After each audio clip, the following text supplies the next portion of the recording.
Halftime show. Terry Ford, Tyler Head.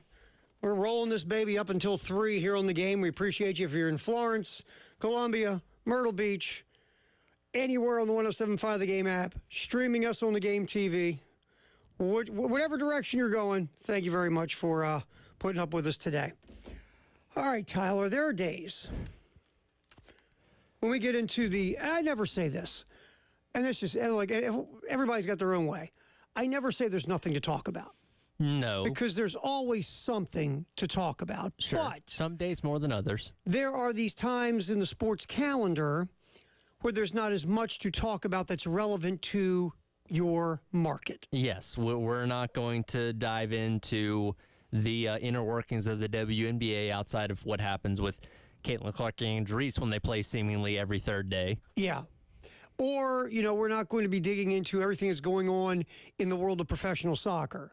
No. Or, look, we talked about the Stanley Cup Finals Game 7 because it was a team that could be having a historic choke job. Sure. And a Game 7 is always something to talk about. Right.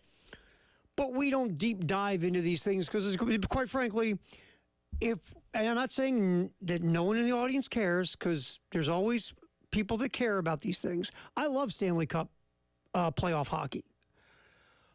But to the majority of our audience, this time of year, there aren't a lot of topics that push the needle to make them go, wow. Right. Not right now. We're in talking season. There's no Gamecock football, no Gamecock men's or women's basketball, no Gamecock baseball. But in this time, every now and then, someone hands you gold. Every now and then in the talking season, someone does you a huge solid. Yep. So I think right now we should just take a second and say thank you.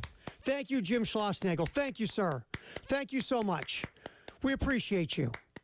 Way to go, Jim. Because let's be honest here. If Jim would have handled his business in a smarter way, we wouldn't have as much to talk about. No, it would definitely be relevant that he's going to Texas, which, of course, is coming into the SEC. Texas, a very proud, historic program when it comes to college baseball, one that's won multiple World Series, has been to Omaha several times in the past handful of years with David Pierce, but, obviously felt like they needed to step things up as they were coming into the toughest league in college baseball. So, yeah, that story in and of itself is certainly interesting, but when you add the layers of what's transpired in the past 36 hours with Jim Schlossnagle, it just makes it that much sweeter. So to rewind to yesterday, in some way, shape, or form, we stumble onto the postgame presser from the College World Series. Jim Schlossnagle is sitting up there at the podium answering questions. The final question is about the Texas gig, because Schlossnagle is rumored, along with Tony Vitello, the dude at Virginia, the dude at LSU. These are guys who are O'Connor and Johnson. They are guys who are being whispered about as candidates for Texas when it comes open. Yep. Because the thought was it's going to come open right after the College World Series. Right. So a reporter asked the question about, he didn't even say Texas. He just says about the job opening. Which, by the way, like you said, he waited until the end of this was not leadoff question number one. No. They had already talked about the game and the season and all that kind of stuff. He waited until the end of the presser to ask this question. His name's Richard Zane with Texags, by the way. And so he didn't even say, hey, dude, you taking the Texas job? He just said there is a job opening that you have been rumored about. Would you care to comment? Somewhere like that is what he said. Here is the back and forth that leads us to the gold that is today. Thank you, Schloss. Hit it.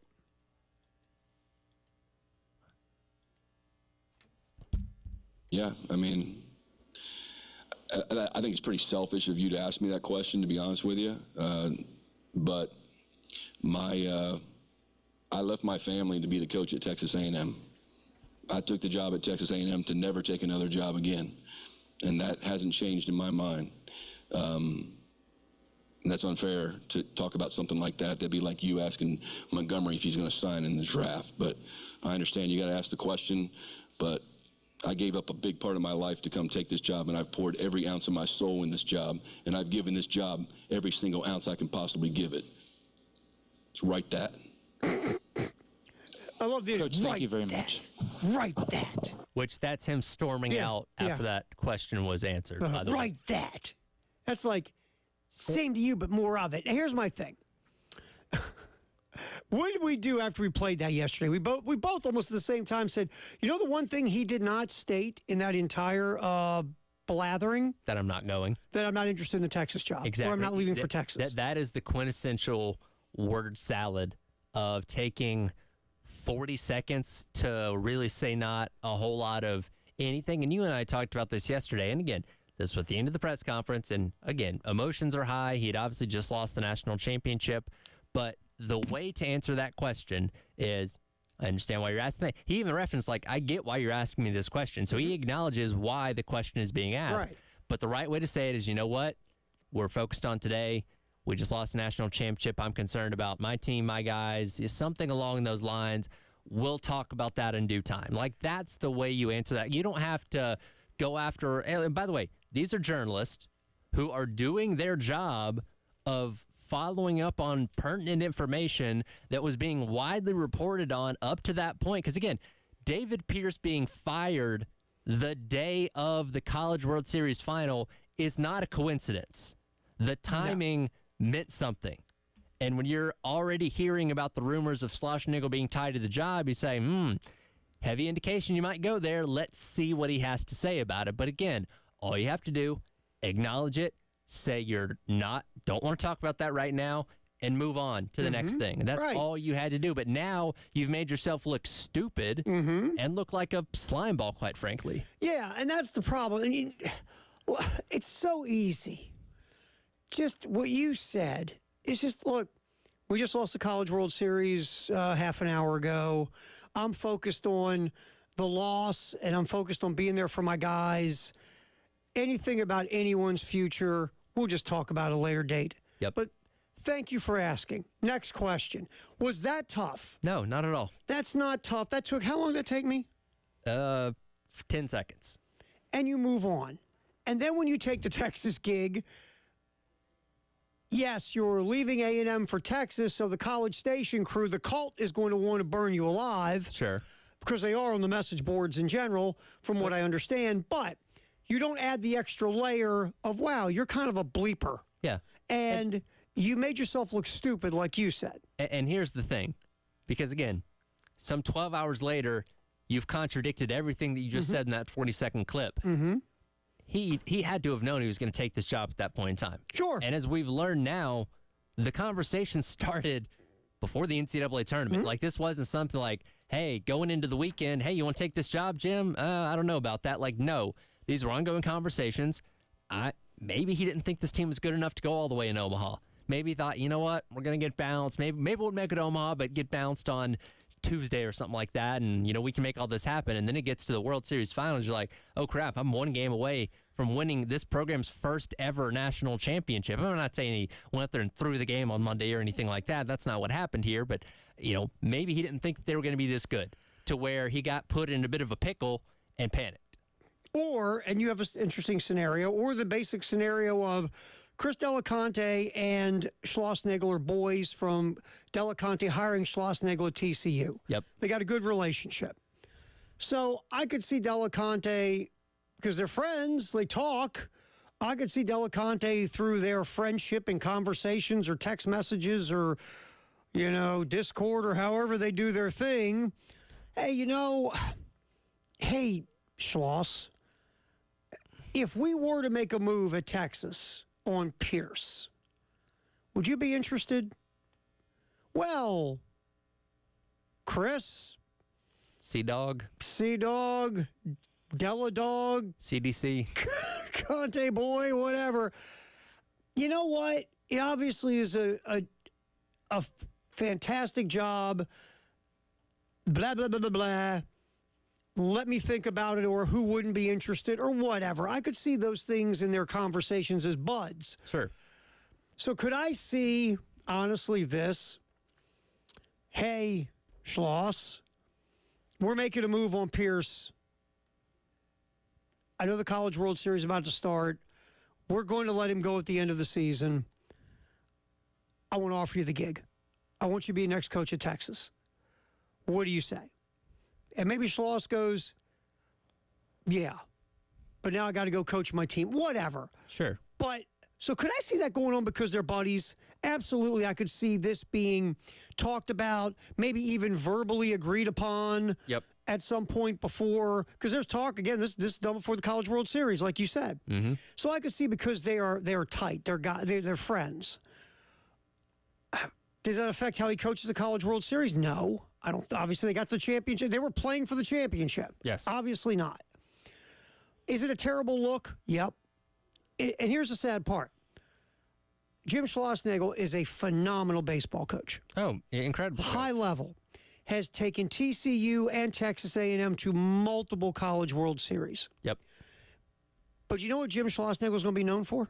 This. That 54 seconds.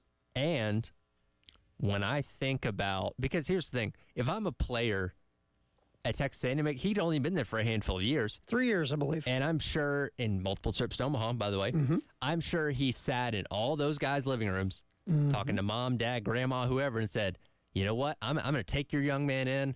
I'm going to be here for the long haul. I'm going to build this program. I'm going to mold him in to a great player, great man, all these kind of things, made all these promises, and now he's backtracked on this, which, again, a lot of coaches do that. That's one thing. But if I'm recruiting against Jim Schlossnagle, I am keeping a clip of that on my phone, and every recruit I go to that says, I'm kind of thinking about going to Texas. Oh, yeah? This guy? This is the guy you're going to commit to? You don't know where he could be in 3 years. Exactly. Yeah, and that's been always my thing for this. Look, I understand, and we're going to talk about this during the show. There is no perfect way to handle this. No. Because just the mechanism and mechanics of the hirings and the firings and the calendar and everything else, there's no perfect way to do it in the way it's constructed right now. I get it. Sure. We just got the dictionary definition of how not to do it. Exactly. That's for sure. That is a masterclass where I think coaches around the country, no matter what the sport, that may be entertaining going to a different job are going to look at that and say, okay, when asked the question, I'm not going to say that. I don't know what I'm going to say, but I know I'm not that. saying that. So I get all of that.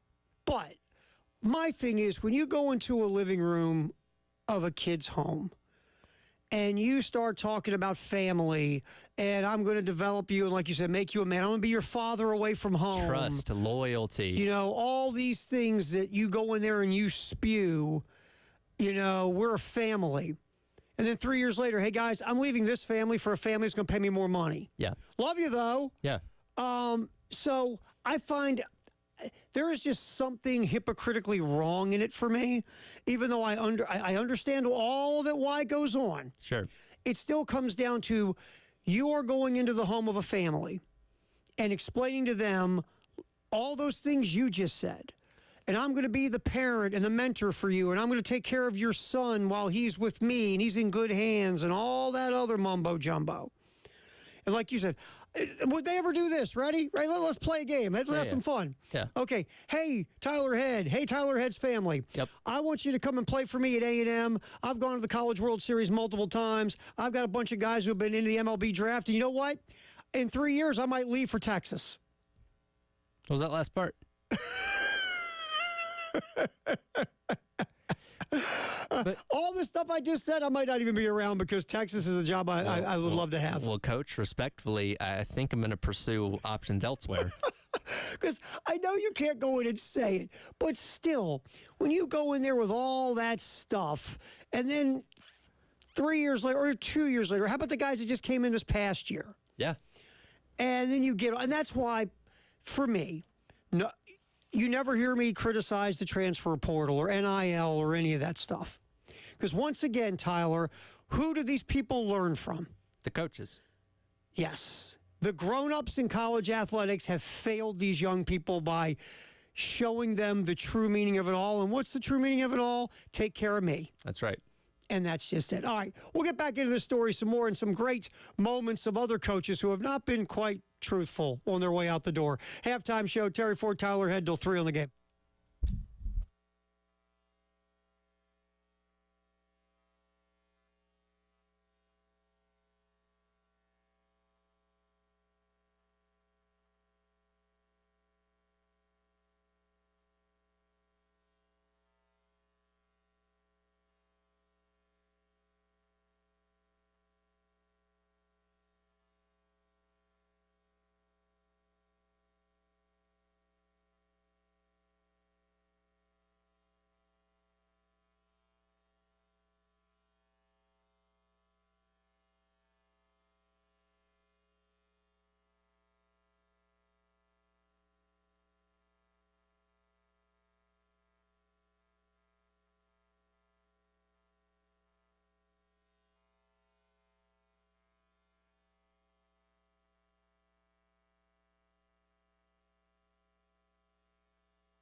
I think Mike Tomlin had the best line, right? Unless that fairy godmother comes by with that, $250 million check, my wife would want to take a look at it first. I'd have to run it by her. Thank you. Yeah. That's Brian Kelly when asked about leaving Notre Dame. How's Brian Kelly doing at Notre Dame right now? Well, he's not making $250 million, but maybe the fairy godmother came with a discount. Yeah. Because for reference, that was 8 days before he took the LSU job. When asked, hey, would you ever leave Notre Dame? Well, you better come with a big old check. And LSU did. It wasn't $250 million big, but it was enough to entice him away. $95 million was good. It's pretty good. That's, almost half. To be fair, if you look at inflation and you look at cost of living and everything else in Baton Rouge, it equals $250 million. Yeah, I'm sure. Totally. But again, here's Brian Kelly. And you know what? Brian Kelly tries these moments of humor. They don't know his work. And he tries, but they never seem to come out right. Remember the one he did when they were getting whooped at halftime? It was early in the season. He was at Notre Dame, and he tried to repeat. He did the halftime interview coming off the field, and he tried to repeat the John McKay line when McKay was the coach of the Buccaneers. Yeah. And they were in the middle of that 26-game losing streak. Yep. And basically McKay, who was a very funny guy, by the way. Very witty. And the media asked him a question. He goes, what's your thoughts on your team's execution? And he goes, I'm all for it. Yeah. And it was funny, and everybody laughed. And I imagine, like, every coach looks at, like, the John McKays, the Bum Phillips, guys like that, and be like, ooh, I can do that. I can be that. But, like, when the delivery was just... I get what he was trying to do, but the delivery was not there. Because then Brian Kelly tried to repeat that joke about his team's execution in the first. It was just something like executing his team or whatever the hell he said. Yeah. And it just came. And some people got real bent about it. Sure. I knew what he was trying to do because I remember the McKay line. Yeah. It's just Brian Kelly tries to deliver these jokes or this humor, and Brian Kelly strikes me as that one friend in the group that thinks he's funnier than he actually is, so he tries to make everything a joke, and everybody just kind of will politely laugh along just to make him feel good about himself, but it's really not that funny. Yeah, he just doesn't, and it's in the delivery. Sure. The delivery just doesn't, even if the line might have been funny, the delivery is so bad. Yeah, he doesn't have that wit that the McKays, guys like that had. And it just, Brian Kelly, he tried, and what was it? There was something else he tried, and I'm trying to remember off the top of my head, and I can't. It was just like, don't do it anymore. Please, Brian. You're a good football coach. Just do that. Well, how about the Cajun accent? Yeah. Remember that? There was the goofy thing where he was dancing with the recruit in that one video. Yeah. It was just now again, cringy. Other coaches do that, like Shane, for an example, or a Lincoln Riley, or there's so many coaches that they do that. You would go, oh, look at that. That's kind of interesting or funny or whatever you would think it is. Or cool, just basically, that's cool. Look at the coach, trying to relate to the 17-year-old. Yeah. When Brian Kelly did it, it just had a weird vibe because it was Brian Kelly. Brian Kelly is the guy that, like, when he has a teenage son, tries to talk to his son's friends using slang and vernacular that he thinks that they use, but gets it wrong. Or tries to dress like, he's 21. Sure. That guy. Yeah. I'll give you one. My kid's uncle does it, what you're saying. Like one day we were sitting there, and my kid's uncle looked at my son, who I think at that time was like 13, 14, and said, you know what I mean, dog? Yeah. And we all just went, what? What'd you just do? He goes, and nobody answered. He looked at my son again. He goes, hey, dog, you know what I'm saying, right? And I said, hey. Stop. You got to stop that now. And so we started laughing and making fun of him. Yeah. But he was trying to be, and he wasn't doing it to be funny. He was doing it, like you said, so he could be hip and cool and talk to the teenager. My nephew, he'll know I'm down with his crew, right? And all you do when you say it is you sound it's bad. Stupid. It's bad. So Brian Kelly leaving Notre Dame to go to LSU. Again, I understand it. It's a better job. Sure. In today's world of college football, the LSU job is better than the Notre Dame job. 1,000%. So it's okay. That in itself is fun. You have done everything you can do at Notre Dame. Yeah. You've hit the ceiling at Notre Dame so hard you have CTE, right? So LSU, that's a higher ceiling where you can actually go win a national championship. You just can't win a national championship at Notre Dame. Yeah, you did everything but do that. Yeah, and so you got them to a BCS championship game. You got them to the college football playoff. You did as much as you can do. You got Notre Dame farther than they've been since Lou Holtz was there. Yes. You've done your job, man. You don't have to do all that stuff. Very simple. Jobs, whatever. We're not here to talk about that right now. What we're here to talk about is this. Yeah. You just deflect it off very nicely and you move on. Now, did he have the fairy godmother thing ready to go? Like, because again, when the rumors start flying, you're going to get asked about it. Like, was he driving to the facility that morning? Like, all right, when I asked about the LSU job, fairy godmother, $250 million. Like, that's my go-to. I'm going to steal the Tomlin line. Sure. I love that. Oh, as I can see this, I love that line. Yeah. I'm going to steal the Tomlin line. I've always wanted to use the Tomlin line. Yeah. Well, what's the one thing Mike Tomlin hasn't done since being at Pittsburgh? Left for another job. He hasn't left for another job. And, so his fairy godmother hasn't shown up yet. Yeah. So there's the Brian Kelly one, the classic Brian Kelly fairy godmother. By the way, Schlossnagle is being introduced right now. No. It's his press conference is ongoing, and while they don't have a live stream up it right now, I'm reading this from Inside Texas, which is the On3 site that covers Texas baseball, and he actually did address what happened on Monday night. This says, Schloss on the post-game press conference on Monday apologizing to Richard Zane of Texags. He says, in the moment, 30 minutes after the last pitch, all he could think about was our players. I really wasn't in the mood to talk about myself or the future. I apologize for that, too. Again, that's all you had to say.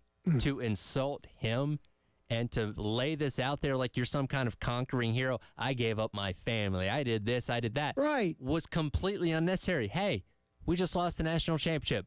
I'm bummed. I'm worried about my players. We'll talk about the future tomorrow or the day after or whenever. All you had to do was say that and wouldn't be having this problem. That was all you had to say. You went with that. Now, here's my question, though. What did they do about his blood and guts? Because he's left them all over the floor in College Station. Yeah, totally. Did they get the chance to pick up his blood and guts and put them back in him so he could go to Texas? I would assume so. I mean, I left my family. Well, where's your family, Jim? I'm by the way, I've been trying to find the answer on what that means exactly. Did he actually abandon his family to take this job? I'm not sure. Did Jim go, hey, honey, I'm going out for a pack of smokes. I'll be back in a few minutes. Where's Dad? He went for a pack of smokes 3 years ago. I don't know. We don't know where he's at. Like, you didn't have to go all that. Yeah. It was very simple. We've said this 5 times over in the show. We just lost the College World Series. I don't want to talk about my future or anybody's future right now. I just want to focus on what just happened and, be there for my team and try to, run this loss through my head. Right. This is not difficult. My blood, my guts, and I left my family. I left them on the side of the road on 26. And okay, so from what I can gather, like, he still has his family. He did not actually leave them. I just think he's implying that I'm away from them to do the job to this level. So that was not the right way to word it as well. Like, no, it's like you pick ready. Well, let's see. Well, family, I had 2 choices here: pick you or pick the Texas A&M job. Well, it's good knowing you. I got to go to College Station. Let's get Schlossnagle a good PR rep in Austin to help him with his wording next time. Yeah. But at least he did apologize. Yeah. But it should have been a little bit more in depth than just. But again, he made it about. All you had to do was what he just said. We just finished getting beat. 30 minutes. Then that's what you say. I don't want to talk about it right now. You would think. Anyway, I will pop back in here. There is some Gamecock recruiting news we got to get to. A couple of commitments and a decommit. We're going to talk about that next here on the Halftime Show with Terry Ford and Tyler Head on the Game.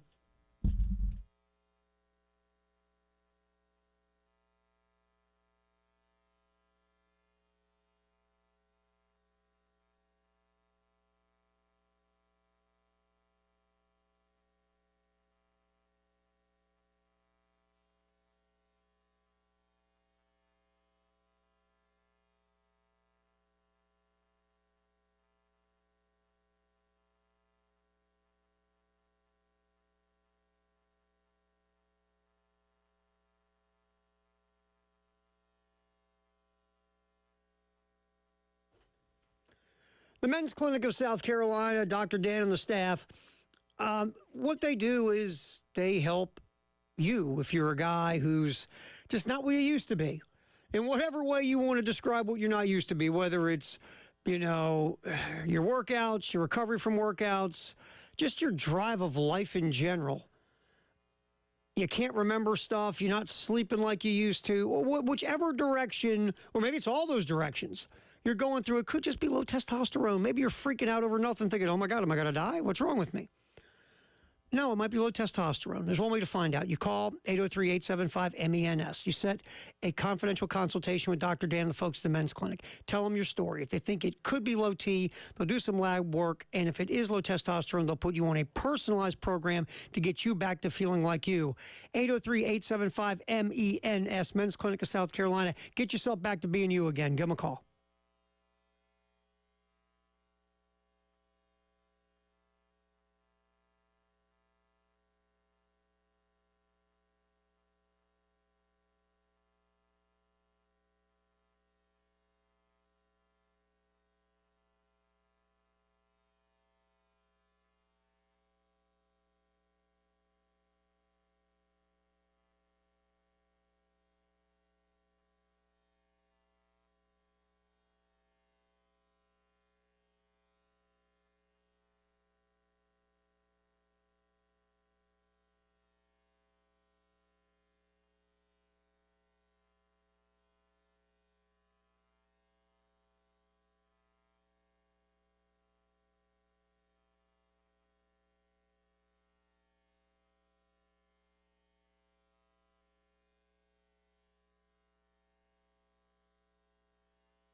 What we're talking about, obviously, is our buddy Jim Schlossnagle.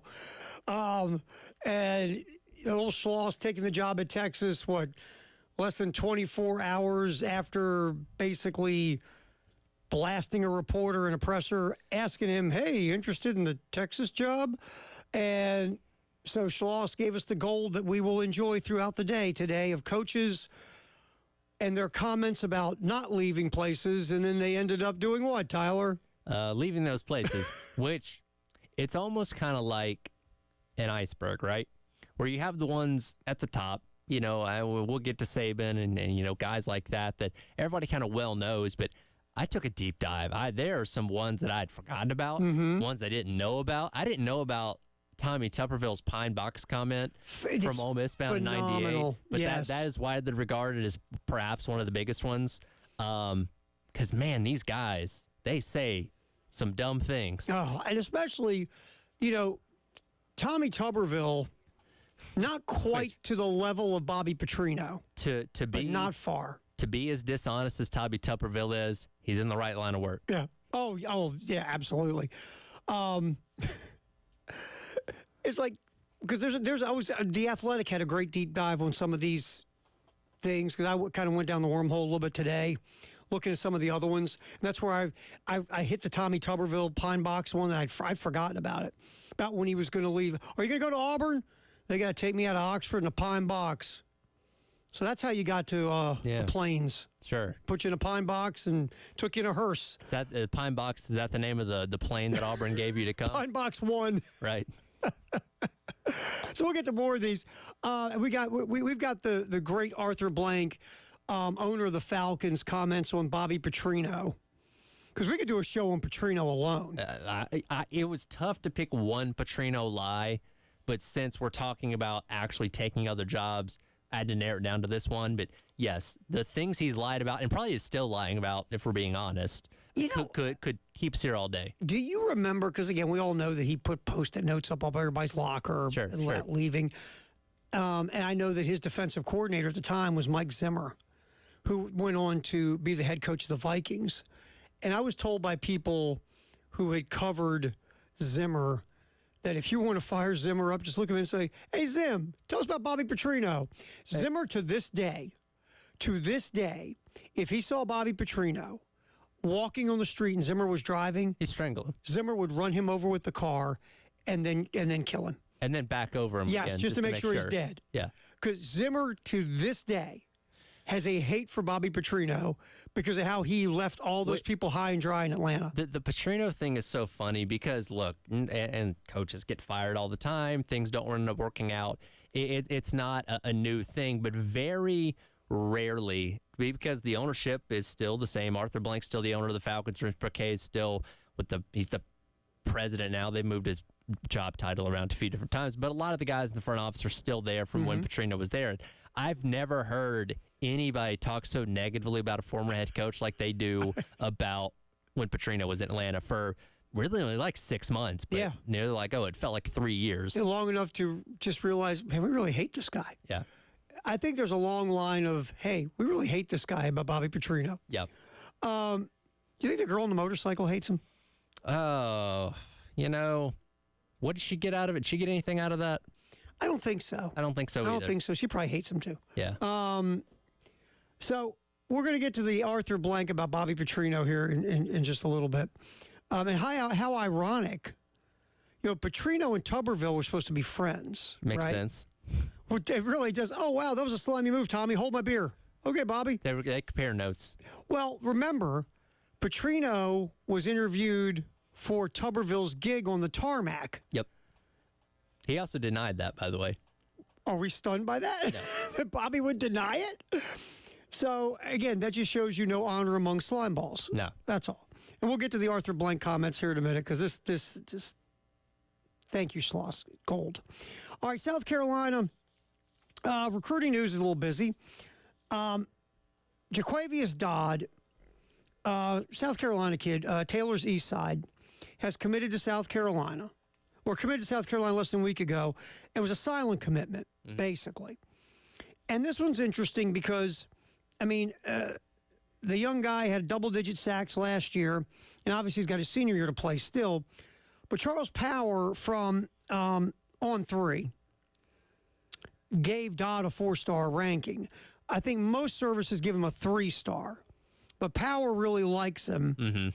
Gave him a 4-star ranking. He's intrigued by Dodd's numbers. Again, double-digit sacks last year. And what Power calls his size to athleticism ratio. So Dodd will be in. That's 3 edge defenders in the 2025 cycle that South Carolina now has verbals from. One is Anthony Addison, and the other, whose name I will always mess up. I'm going to give it a shot. Would it be Kabi Sakira? Sure. You like that? Good enough for me. Okay. Could be Kabi, could be Kobe. I don't know. I've been digging around trying to get to how to pronounce this too, and I've got nothing. Also, Sterling Lucas is still out there recruiting 4-star edges Jared Smith and Bryce Davis. Mm-hmm. They've both taken official visits, and the Gamecocks are heavily in the mix, especially for Smith.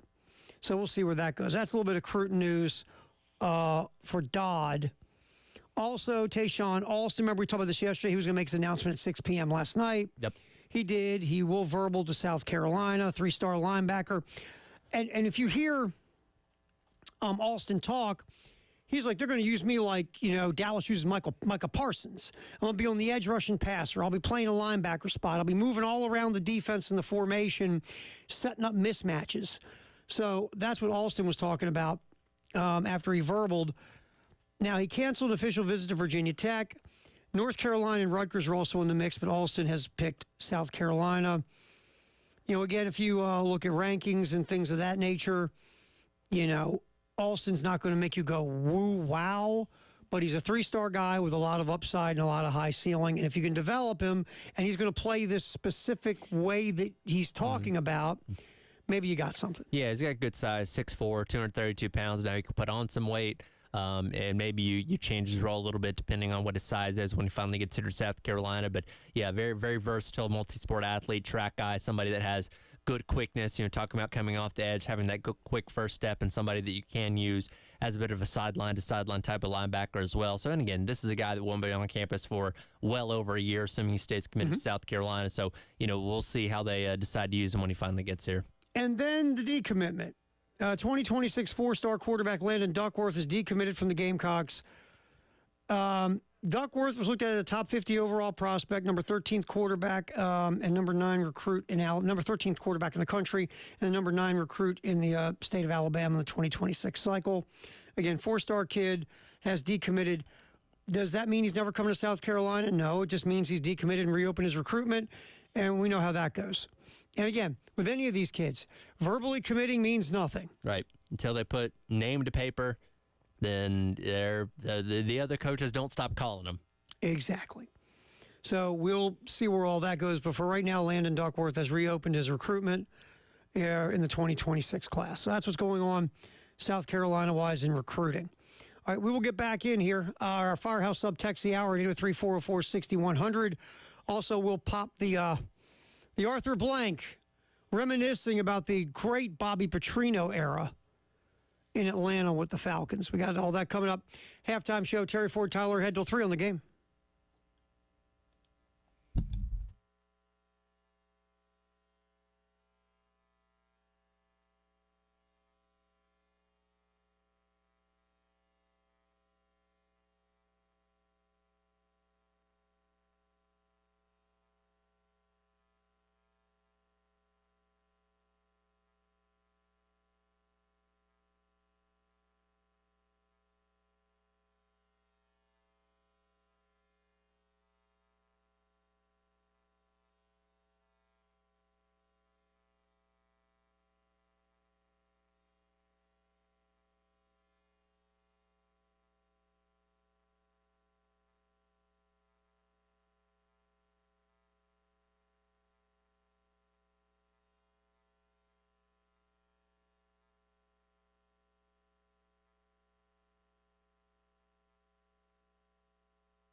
Time to check our Firehouse Sub text of the hour at 803-404-6100. What do you got there, bud? Yeah, let's see here. We got Jeff weighing in reference to Schlossnagle. He said he should have just ignored the question and done it Kiffin or NFL style. Backed the truck up to the door and left like a thief in the night. I know that one's going to cut a little deep on you. Yes. Uh-huh. Out the door like a thief in the night. Absolutely. Which, hey, again, when you think about Kiffin leaving Tennessee, it was much done under the cloak of darkness. Yes, it was. Sneak on out. Yeah. The thing about all this, I was in the break, we were talking about Petrino. Remember that, and maybe it's me, that creepy press conference in Fayetteville when it was like midnight or something. It was at night, and he's wearing the hog pig suey hat, and it was like a weird, like, Jim Jones meeting. It was kind of bizarre. Everybody was saying "woo pig hog suey." You're talking about his intro, yeah. Which that's in the Arthur Blank clip. Do you want to hear it? Yeah, fire up the Arthur, because that was such a creepy introduction presser. The press is even clapping for him, and it was weird. So I said to Bobby, tell me what you want me to tell him. Tell me what you're feeling. He said, I remember him standing up, reaching out and shaking my hand, saying, you tell him you have a coach. I said, okay, I'll tell him that I have a coach. So played Monday night. I can't remember who it was against. We lost the game. And then later that evening, I was sitting up in bed. I was watching Coach Petrino up at the University of Arkansas doing the pig suey thing. This is all within a 6-8 hour span. So I was sitting in bed, actually. I was watching that, and after throwing up all over the place, so not literally, but, so it turned out that, that he had decided that was what he was going to do before, and he went to do it. So basically, he lied to my face. Yeah. And then... Which, that's the thing to me. It's like, it's one thing to be disingenuous to the media, people covering the team. That is your boss. That is a one-on-one conversation. Like, hey, I'm hearing rumors about you going to Arkansas. What's the deal here? And you say, Coach, committed to you. I'm your coach, blah, blah, blah. And then, again, because that was they played a Monday night game against the Saints, and they lost, got their heads beat in on that one. And then, it was like, as he references there, like the next morning, he's watching on TV as he's being introduced as the Arkansas head coach, and lo and behold, he left sticky notes in the locker room for everybody else. Weasel move. Sure. Well, let's just, get that out of the way now. Let's say anything. If someone's leaving you in any way, shape, or form, leaving you a sticky note is probably... But that's how much of a weasel Bob Petrino is, that he couldn't face his team. Now, here's the... Well, let's think about this, too. If you are going to hire someone to be your head coach, usually the goal is hiring the right guy who's going to be there for a long time. Yes. Right? Yes. That's part of this whole idea. Or someone who's going to put you back where you need to be for a short time, but they're so good, there's kind of an understanding, though, for whatever the factor is, you're not going to be here forever, right? Sure. Could be age, could be, just you're at that point in the career, okay, I got about 5 years, man. Yeah. But we're going to win a lot. Yes. Okay. Yes. Cool. But there is no way on this earth, after that thing in Atlanta, am I ever hiring Bobby Petrino to clean my toilets? Because, again, he'll lie to my face. Sure. Because what makes you think you're any different? Because you're not. No one's. He lied to an NFL owner.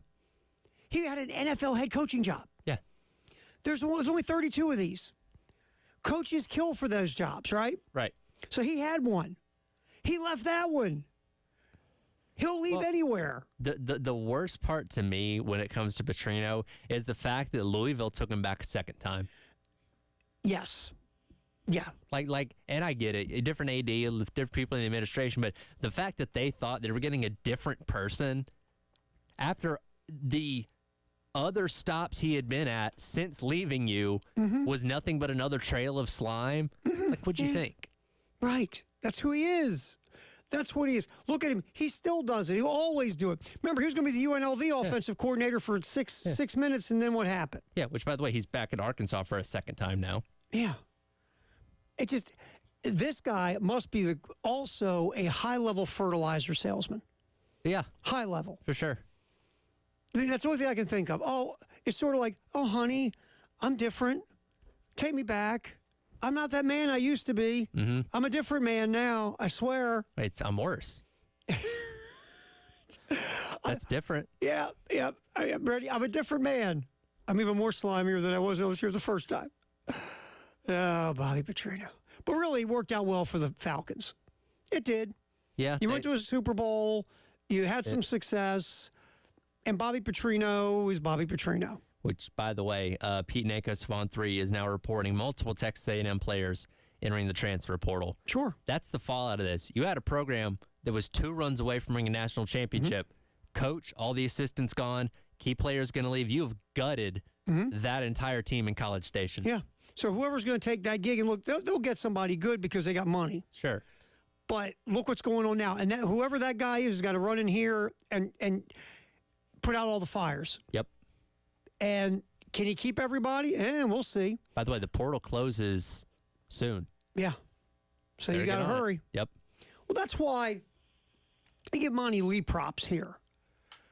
That Monty Lee kept it together the way he did while South Carolina was in their coaching search. And part of it is Monty Lee knew he was in the running to be the head coach. Right.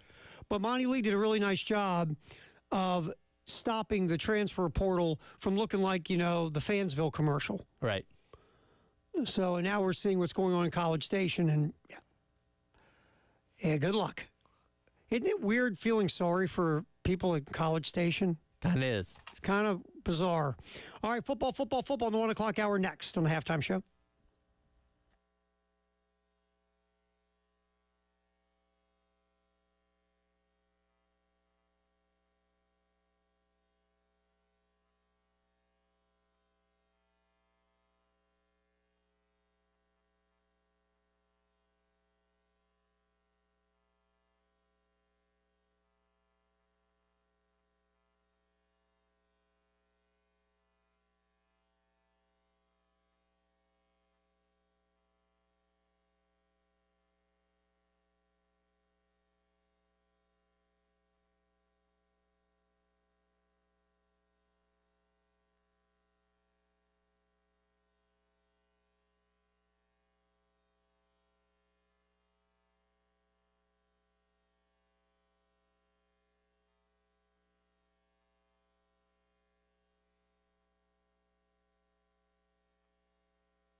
Halftime show with Terry Ford and Tyler Head here on the game. Football. In the 1 o'clock hour, sponsored by Atlantic Windows and Doors. We thank you for hanging with us, whether you're in Columbia, Florence, Myrtle Beach, on the 107.5 The Game app, streaming us on the Game TV, sponsored by Shepherd's Glass, powered by Integrated Media. No matter how you're checking us out today, we thank you very much. Guess what is out, my man? I got 2 words for you. What's that? Phil Steele. That's right. Elijah got his in the mail. I did the digital download. Yeah, I like going and buying the physical copy. Don't you go to Barnes & Noble and get it? I go to Barnes & Noble, so I'll be making that trip here in the next couple of days. There's something exciting about that to me, because it like reminds you like when you're a kid and you go on like a Sports Illustrated in the grocery store or something like that, just seeing it on the shelf, picking it up, going through the checkout line. Like, I don't know, there's something nostalgic about that for me. Like the swimsuit issue? Yeah. I was going to go with like the Tony Hawk issue, but sure, that works too. All right, and for me, honestly, for that, when I was, I guess what, I think 12, like 13, 14, maybe in my teen years. Yeah. I loved, and this was the start of like, video games kind of wiped this out. Yeah. I mean, I think there's a video game version of it, but it's just not the same. Stratomatic Baseball. Okay. Stratomatic Baseball was a big thing. It was computerized baseball game where they took the real stats of players and they put them into a board game you could play. You had cards, you had the whole league, all this stuff. Yeah. We used to play it in my neighborhood, and we'd all draft teams, draft players, whatever, and we'd play in leagues. So we were always jacked for when that got delivered. Yeah. So that's kind of like what you're talking about with the Phil Steele. So I got the digital download yesterday. Started reading it. Here's what Phil says about South Carolina. Now, I will start with the offense, because, again, we've talked about the offense. There's a lot of question marks here everywhere. Sure. Quarterback, wide receiver, running back, offensive line. The only place you don't have a question mark is tight end. Simon's pretty much got it taken care of. Yeah. So here's Phil Steele, his forecast for South Carolina. And I'll just scooch one down to this year. This year, they go from an NFL passing quarterback to a big, powerful dual-threat QB, and we'll use them in that role. Look for an improved rushing attack with my computer calling them to double their rushing yards and to average almost 31 points a game. Okay. So, and Phil does computer simulations and all this other stuff. Sure. So he thinks the offense, according to his computer simulations, will score about 31 points a game. It's pretty solid. Which is solid. Yeah. Defensively. Last year, the D was stronger last year after switching to a 4-2-5 in November. They allowed 16 points a game. Ready for this? The first 8 games, they gave up double that. Yeah. Almost 32 points a game. So they cut the points per game in half. This year, 8 starters are back with a stronger run game. They will face less plays and be on the field less. And my computer calls them to give up just 358 yards per game. So Phil thinks the defense will be better. Yep. Which I think a lot of us, at least hope, can probably agree with that. Yeah, so basically, he sees an offense is going to score about 31 points a game. A defense is going to be on the field less because South Carolina will run the ball better. So the defense will be fresher, and they should be improved. So here's what Phil comes down with South Carolina. And he talks about some of the computer numbers and everything. This year, they're in the going up box. They have a softer schedule, and they have 15 returning starters. They're more experienced. All 9 sets of Phil's computer rankings are calling for a bowl game for South Carolina. 2 of his computer rankings out of the 9 have the Gamecocks going 9-3. Mm-hmm. South Carolina makes Phil's most improved list and will make it 3 bowls in 4 years for Shane Beamer. Vegas over-under is 5.5. Phil likes the over for the Gamecocks. So good news from Phil Steele. Right. Phil believes the offense will be different, maybe not as explosive without Rattler and Xavier Legette, but they'll run the ball better. That will make the offense just different, but it'll help the defense because they'll be fresher. They're on the field less.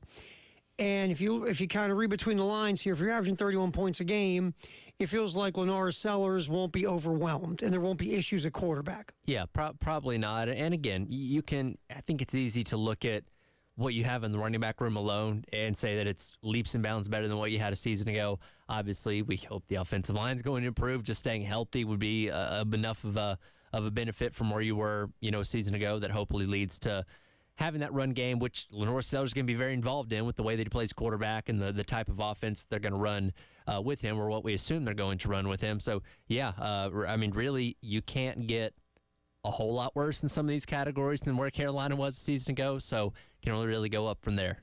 Yeah, and even Phil Steele in here talks about the offensive line, saying they were ravaged by injury. Yeah. And it's true. Now, you can come back and say, well, you should have had better depth.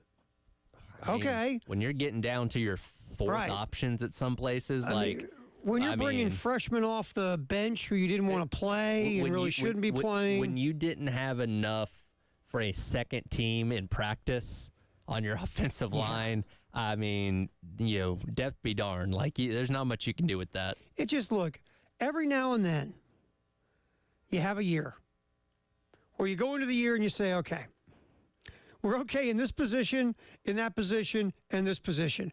But let's hope to the football gods we don't have injuries at this position. Well, guess what South Carolina had last year? Injuries at that position. Yep. And that was the deal. And I'm just sitting here looking at some of what Phil Steele says. Look, we'll go into probably tomorrow. They have, position rankings for the country, top 75, top 50, top 45 at different positions. There's some Gamecocks all over that, and we'll get into that tomorrow. Yep. But, he talks about, the injuries at offensive line. Talks about, Lenora Sellers is more of a dual threat guy, obviously, than Spencer Rattler. No one's expecting Sellers to be the thrower that Rattler was. Right. But you look at Sellers, can make plays with his legs. Hopefully that dual threat ability will open some windows in the passing game for him. And you're hoping all these receivers you brought in, that you're going to get a couple guys to pop. And when they talk about the receivers, your top 5 receivers are gone. Do you know, if you look at production from wide receiver, you know who the top guy is? Returning for South Carolina? Returning stats. Oh, man. Wide receiver. Is it Tyshawn Russell? Nick Harbor. Nick Harbor. Wow. So, Nick Harbor and Luke Doty are the two. That's a room that's changed a lot from last season. Changed a ton. Now, that being said, as we talked about a lot, you bring in a lot of guys with experience that have played. Jacobs comes from Florida State. That's Power 5. A lot of these guys, though, from Group of 5 schools, but did a good job at their respective schools, played a lot, a lot of yards, a lot of touchdowns, a lot of production overall. How this shakes out with your 3 or 4 main options, we don't know. We have an idea that it seems like Larvadain may kind of be your top guy or something to that effect. We know Dale Von Campbell obviously has the size to be an X guy if, Harbor isn't quite up to where you need him to be, at least to start the season. But we're really not going to know, and I've said this about a lot of things, we're not even going to know in game number 1 because that's going to be against Old Dominion, a team that you should beat comfortably to where you can get everybody on the field. Really, that week 2 game against Kentucky and Lexington, that's where we're going to really figure out what this team is and who the main role players at a spot like wide receiver are actually going to be. Yeah, and with the wide receiver room, it feels like if you look at right now the projected starters, again, this means this is Phil Steele's projected starters. That's all it really means.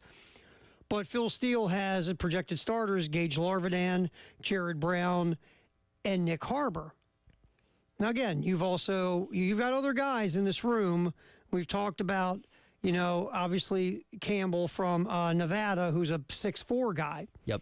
How much run he could end up being the guy to get one of these starting spots because, we look at Harbor, 6'5", 240, and he did, show some signs last year. But again, he hasn't been around. Now he's going to be around in time for a summer camp. Mm-hmm. But you just don't know. So could, Campbell step in and take a starting spot? It could. We only talk about Elijah Caldwell like he's not even around anymore. Right. Remember, he was the hit of summer camp, and We got to put him on milk cartons. Mazeo Bennett, the freshman, how much could he, contribute to this whole situation? Huggins Bruce, the Louisville transfer, who's a very quick guy, but what could he end up doing here as well? Sure. It's a very deep room of possibilities, I guess. And you look at it here again. Phil Steele has Larvadain, Harbor, Brown, obviously Sellers starting quarterback, Raheem Sanders starting running back. It's interesting in here, and I don't agree with this with Phil Steele, he's got Brady Hunt as a starting tight end. I think Simon is a starting tight end. Now, could Hunt beat him out?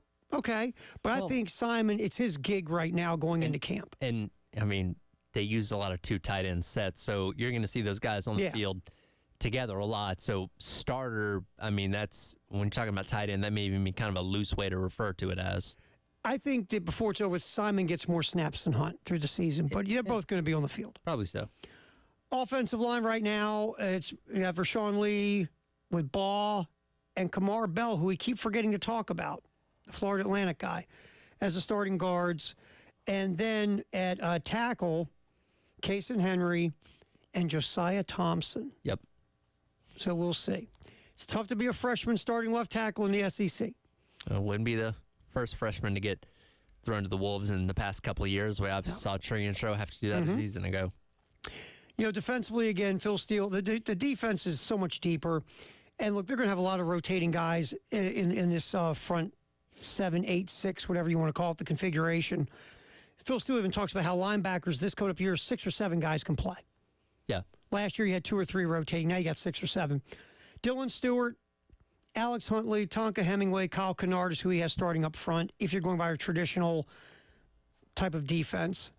With Debo Williams, Bam Martin, Scott at linebacker. Then you have Kilgore, Eminwari, Collier, DQ Smith, and Fortune as your defensive backfield. So no surprises. And again, it's very, really, this is the funniest part. The highest rated, if you look at pro, the highest rated guy for pro potential to get drafted out of the defensive front is TJ Sanders. Wow. If you look at all these different rankings of defensive linemen for this upcoming season and how they project for the draft at the end of the year, TJ Sanders is the one who looks like he get drafted the highest out of the crew going into the season. Right. So I think it's pretty interesting stuff with Phil Steele. Again, very Gamecock friendly is Phil with this projection for the season, thinking South Carolina get back to a bowl game, and some of his 2 of his 9 computers had a 9-win season. So we shall see. Tomorrow we'll go over where the Gamecocks are looked at player by player in different position groupings around the country. A couple surprise you. So we'll have that tomorrow as we dig through the Phil Steele magazine. That $20 is a good deal, man. For everything in that magazine, $20 is a steal. Totally. It's great. I did. By the way, I did 10 monthly payments of $1.50. So, all right. What's one more subscription? Yeah, Right? why not? I mean, I don't know half my subscriptions. Remember, I don't know what Netflix is costing me. All right, we'll get back as we continue football in the 1 o'clock hour. Paul Feinbaum was on Jocks, our sister station in Birmingham. Paul was talking about the expectations of Texas and Oklahoma coming into the SEC, what to expect. That's next here on the Halftime Show. Terry Ford and Tyler Head on the game.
We're rolling football in the 1 o'clock hour here on the halftime show. Terry Ford, Tyler Head, up till 3 on the game. All right, real quick. Remember Isaiah Gibson, right? Yep. Georgia kid had committed to Southern Cal and then started doing the tour, the visit tour. South Carolina got involved in that, among other teams. Auburn was in there, Tennessee, Florida, Ohio State. Finally pulled his commit to Southern Cal, to the surprise of no one. Mm-hmm. And I believe yesterday is when he officially verbaled to his home state of University of Georgia. That's right. Again, this is the second time that South Carolina has been in that fight. Zayden Walker was the other one. Mm-hmm. Right now, Georgia's up on both those. But again, they're verbals. But right now, Isaiah Gibson, along with Zayden Walker, verbaling to home state Georgia. So the Gibson chase isn't over, but right now Gibson has verbaled to the Bulldogs. There was and I know everybody says, oh, well, Georgia, gets everybody. There was a pretty significant surprise last night. 4-star wide receiver C.J. Wiley actually chose Florida State over Georgia. A lot of people thought he was going to end up with Georgia being a home state kid out of Alpharetta, and surprised a lot of people by going to Florida State last night. Look, there's a ton of high school talent in Georgia. You can't keep them all. That's right. You're going to lose a couple, but Georgia does get Isaiah Gibson. All right, Paul Feinbaum was on Jocks, our sister station, WJOX in Birmingham, talking about expectations for Texas and Oklahoma, those football programs, as they roll into year one in the SEC. You can hit it there, Tyler. No, and I think the greatest advantage for both and the incredible nature of the timing is the 12-team playoff. If this was a couple of years ago and Texas and Oklahoma were trying to get in the 4-team playoff, it would be extremely difficult. Now, Texas made it last year from the Big 12. Oklahoma has made it in the past, but it is a new world, and everyone listening knows that. But the reality is here. I mean, a week from now, Texas and Oklahoma will be in the SEC. It's no longer going to be, hey, what's the countdown clock look like? And I think they're both ready in different ways. Texas, may appear to be a little more ready because of what they did last year, but I think Oklahoma is in very good shape, and I think that's one reason why you saw the contract extension the other day. I know some people in the industry go, how can you do this? Isn't this how you get in trouble? Well, not really. Not if you have one of the preeminent athletic directors in the country who doesn't want a single question asked next Monday when the entire focus of college football is on Oklahoma. Well, what's the future look like for Brent Venables? I dare someone to ask the question now, considering what he just received. And there's Paul Feinbaum talking about Brent Venables got a contract extension, which to a lot of folks was a head scratcher. It's like, yep, you didn't really have to extend Brent Venables, and what has Brent Venables done in a couple of years to make you want to extend Brent Venables, and who was chasing Brent Venables to where you have to give him an extension? They won 10 games a season ago. They did beat Texas, so year two was a significant step forward, and I guess there's the fear that somebody will come and try and poach him from you, so you go ahead and lock him down for the long term. Well, last year, yes, they won 10 games. Remember, down the stretch, they had a chance to handle their business and maybe get to the college football playoff. And who won the Bedlam game? That'd be Oklahoma State. Yeah, so Oklahoma 10-3. Again, 10-win season, much better than year one under Venables when they were ugh. But I haven't seen enough of the Brent Venables era, if it's me, to extend him. But what Paul just said, add another thing to it. I was listening to the college football channel on Sirius XM on my drive south, and they were talking about, they had someone who covers Oklahoma from the Tulsa World on. Mm-hmm. And he said, look, Castiglione every year, the board meets, and every year, there's something about contracts, and they'll bump a guy or give somebody a mini extension or do this or that. It's what they do every year. Yeah. In looking at coaches and contracts at Oklahoma. This might just be, look, we pulled the coach's name out of the hat. It was Venables. We gave him a couple extra years. It's one of those things where, he still had 4 years and $30 million remaining. I don't think this was, just after hearing the guy from the Tulsa World talk about it, I don't think this is Oklahoma scared they're going to lose Brent Venables to anybody. Sure. I think this is just how Oklahoma does business. Does that make sense? Yeah. We do business this way. And if Venables doesn't get it, that might have said something. Look, dude, you got 4 years and $30 million left. We haven't really bought into you yet. Mm-hmm. I don't know if we want to extend anything, even if it's a year and $1. Maybe it's just the idea of this is what we do at Oklahoma. Year 2, okay, much better than year 1. We'll see where this goes moving forward. And really, I think that's all it is. I don't think there's much more to it than this is just what Oklahoma, every year they kind of do this kind of dance with their board of trustees and all this other stuff. So that's what the guy from the Tulsa World said. So we'll see. I don't know I really don't know what to think of Brent Venables yet. I really don't. It's 2 years in. Yeah, they were better last year, but when they had a chance to handle their business at the second half of the season and get themselves in the college football playoff, they went twice. Yeah. And they go into this season with a lot of questions. Obviously, what's Jackson Arnold going to be like as quarterback? A highly touted guy coming out of high school. We'll see how he does transitioning to be a true starter. We talked about this yesterday. They have a brand new offensive line because none of their guys are still there. Nope. How's that going to go? You know what I mean? Obviously, Venables being a defensive guy, which the defense was better a season ago, does take a step forward this year, does take a step back. You're playing in much more strict defensive conference now in the SEC. Can you adapt to that? And we shall see. And, it's so funny how things can change in a year or two. You rewind this to when Oklahoma and Texas announced they're coming into the SEC. Right. This isn't even a conversation. Oklahoma is the much better football program.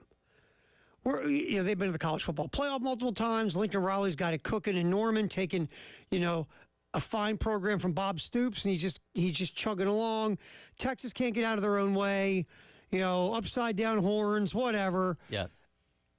And now, after what happened last year with Steve Sarkisian and Texas, now our question mark goes to Oklahoma more than we do Texas. Mm-hmm. Not that, look, I'm not one of these people who thinks Texas is back, baby. Not yet. How about another year like last year? But right now, you would say Texas going into this season, they look like the better team than Oklahoma. Yeah. Who would have thought that? I know, it's crazy. It is. So Brent Venables gets a little mini extension, 2 years on his deal. We'll see where all that goes with the Sooners. And there's Paul Feinbaum talking about Texas and Oklahoma coming in to the SEC. All right, switch over to the NFL. We talked a ton about the Charlotte City Council voting 9-3 to pony up $650 million toward the renovations of the stadium there in Charlotte. Well, the Jacksonville City Council voted 14-1 Tuesday night to approve an agreement between the Jags and the city for a $1.4 billion renovation. Now, didn't dig into this one as deeply yet as we did the Charlotte one yesterday. The agreement calls for Jags owner Shad Khan to be responsible for cost overruns of the renovation as well as 80% of the game day expenses. Basically, the city will be responsible for 55% of the total cost of this, just like we talked about yesterday. Look, what team has spent the most time in London? That'd be Jaguars. Who owns a English Premier League soccer squad over in across the pond? That'd be Shad Khan. One of the worst kept rumors in the world is eventually Jacksonville will be the team to go to London. Yes. The Jacksonville folks don't want the Jacksonville Jaguars to go to London. No, they do not. What's the best way to keep your team? Tyler, we went over this yesterday. Give them what they want for a stadium. So $1.4 billion of renovation, 55% of the cost will go to the city to spruce up the stadium in Jacksonville. And what they're hoping will be an end to all those rumors of the Jags possibly leaving and going to London. This is the world you live in if you want Major League sports. Yep. This is just the way it is. All right, we'll get back in here. More football in the 1 o'clock hour, sponsored by Atlantic Windows and Doors. We got to get back to hearing, it's our favorite topic of the day. Jim Schlossnagle takes off from Texas A&M to Texas less than 24 hours after going nuclear in a press conference, saying he left his blood and guts in College Station and he left his family, and how dare you ask me a question about leaving? He left. So, in honor of that, we're going to check out some more fabulous sound from coaches who said, I'm not leaving. And then what'd they do? They left. They left. So we got that coming back. Football in the 1 o'clock hour. Also, a guy was asked a question. We'll pull the Dion from the other day. Because Dion was asked, is he going to leave and go to the NFL with his kid? That's right. So we'll fire up Dion's denial, not denial, as well. Football, sponsored by Atlantic Windows and Doors on the halftime show with Terry Ford and Tyler Head here on The Game.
It's nothing to handle. What we're talking about is football. I mean, it's pretty easy. In the 1 o'clock hour, sponsored by Atlantic Windows and Doors. The University of Oklahoma football team, and you guys know me. You know how I feel about this place and this program. So we've all been down this road many times before. You guys know where I stand on that, and that hadn't changed.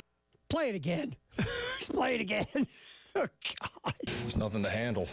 I mean, it's pretty easy. I coach the University of Oklahoma football team, and you guys know me. You know how I feel about this place and this program. So we've all been down this road many times before. You guys know where I stand on that, and that hadn't changed. I'm not going to LSU. That's Lincoln Riley. Yes. I'm not going to LSU. Now, he didn't lie because he wasn't going to LSU. He just went to Southern Cal instead. Exactly. He didn't say this, guys, I'm not going to LSU. I'm going to Southern Cal. Now, here's the thing. He could have said, I'm not going to take the LSU job, and that would have been a true statement. Mm-hmm. Yes. And you would have been like, okay, at least Lincoln Riley was being truthful about LSU. That one, I won't lie. I mean, we had heard the occasional rumbling about Lincoln Riley leaving for the NFL. That was a lot of talk. Yep. But the idea that he would leave Oklahoma for another college football program, you were like, nah, man, you got a heck of a job in Norman. Yeah. They loved you. I mean, God, you went to what? Like 3-4 college football playoffs? Heisman trophies, Heisman Trophy candidates. I mean, Lincoln Riley had a good life in Norman, Oklahoma. Well, and I mean, you got the seal of approval by working under Bob Stoops and taking over for him. So, I mean, you had it made there. And the other part is, yes, there's expectation in Oklahoma because they've just been good for, like, ever. Yeah. Like, forever, truly. But, no, there's an expectation, but it's not crazy. It doesn't feel like it's out of control wacko. Like, Lincoln Riley got to the college football playoff multiple times, but they never got to the championship game, right? Yeah, and, nobody's ready to run them out of town for losing in the semis. Right. So if you can continue to get to the college football playoff every few years, and you might actually win one or at least get to a championship game, but if you are getting to the college football playoff, let's just say every 3-4 years, just throwing it out there, and that's the old format. Yep. You're good. Yeah, sure. You could coach there until you keel over dead. Right. The standard of where Oklahoma football is now, and again, it changes because you're in a 12-team playoff, but if you keep them hovering around between 9 to 10 wins, occasionally make the playoff, go to big bowl games, like that'll keep you afloat there for a while. Now, yes, they would love to get back to the glory days of what Oklahoma football once was, but it's not this like rabidness of like, oh, it's been 2 years. Where's our national championship type thing? Right. I mean, and we always pick on Tennessee fans because it's fun and truthful. I mean, Tennessee fans go much more crazy over what they think they should have or they should be, right? That they're not. That Oklahoma fans don't go crazy over the fact that they haven't won a national title in X amount of years. Bob Stoops won the last one. Josh Heupel was a starting quarterback. 2000? Yeah, 2000. It's been almost a quarter of a century since Oklahoma won a national title. Right. But they have been to big bowl games.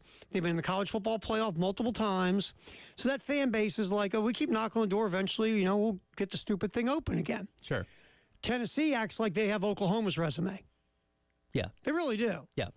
And I'm saying this because don't get me wrong, Oklahoma wants to win a national title. Oklahoma expects to be in the mix to go to the college football playoff. What happened 2 years ago was unacceptable in Norman, Oklahoma, in Brent Venables' first year. And Brent Venables knew he had to rebound. Because if he'd have pulled, let's say if he'd have pulled a 7-6 in year 2, might be looking for a new head coach in Norman, Oklahoma. Maybe. So I'm not saying that there's not an expectation with that job.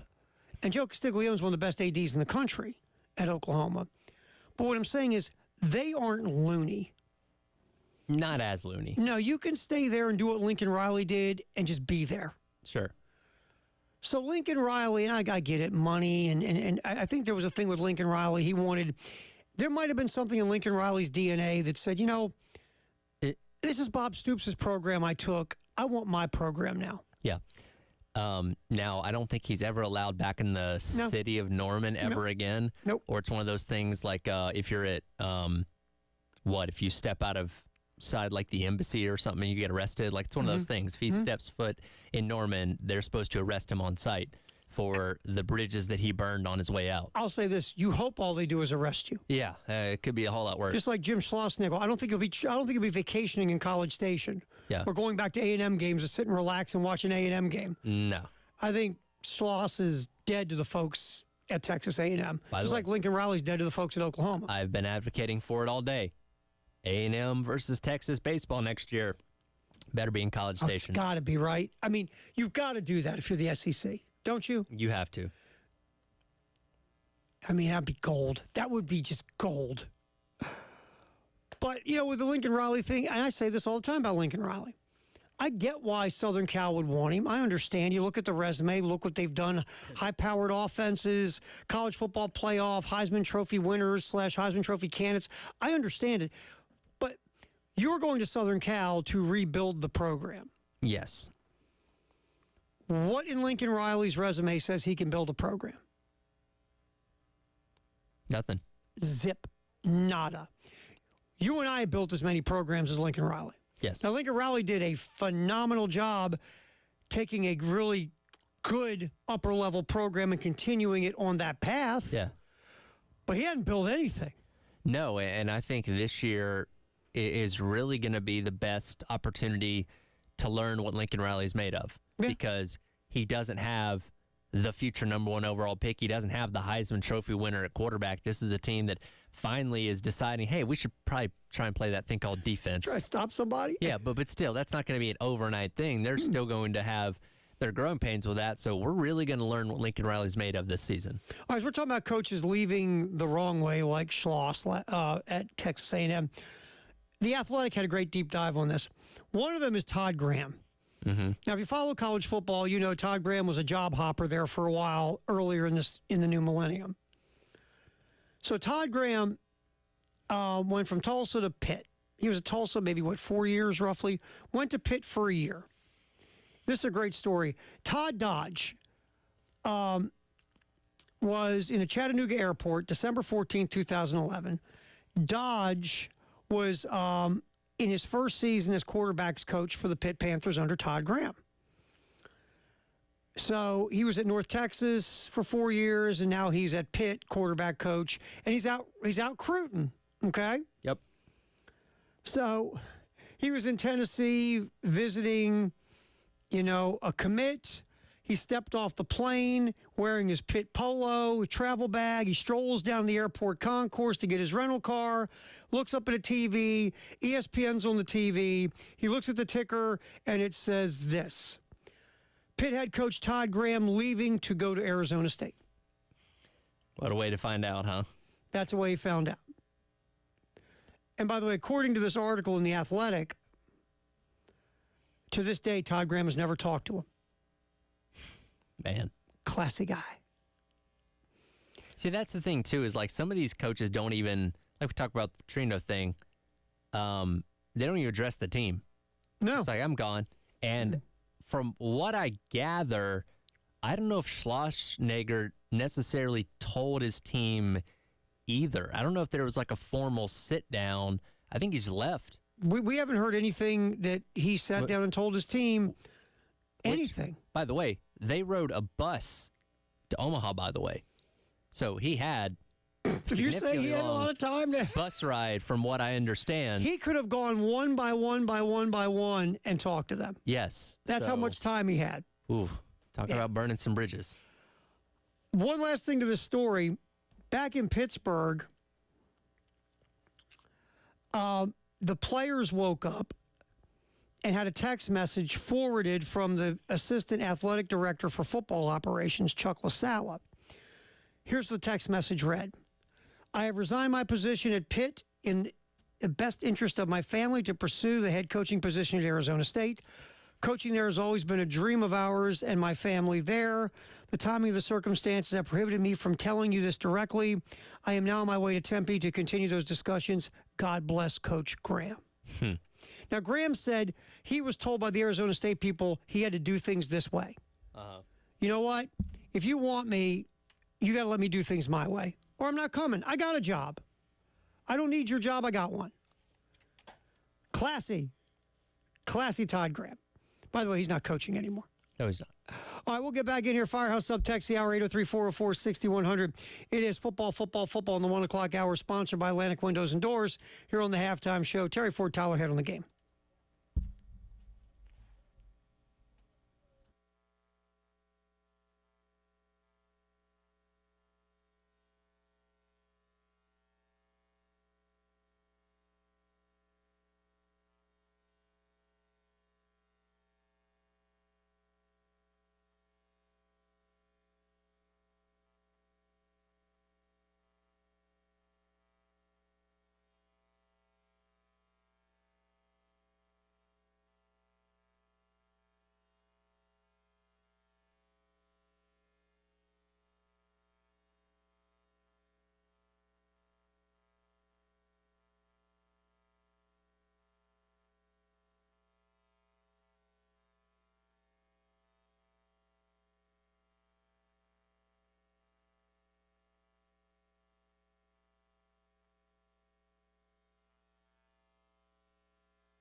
Oh, time for our Firehouse Sub text the hour, 803-404-6100. What do you got there, man? Yeah, Wayne asked the question, do you think the Panthers stadium renovation is worth the investment?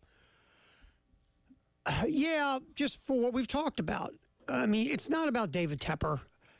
It's about the bigger picture of the team. You want to hold on to an NFL franchise. You just do.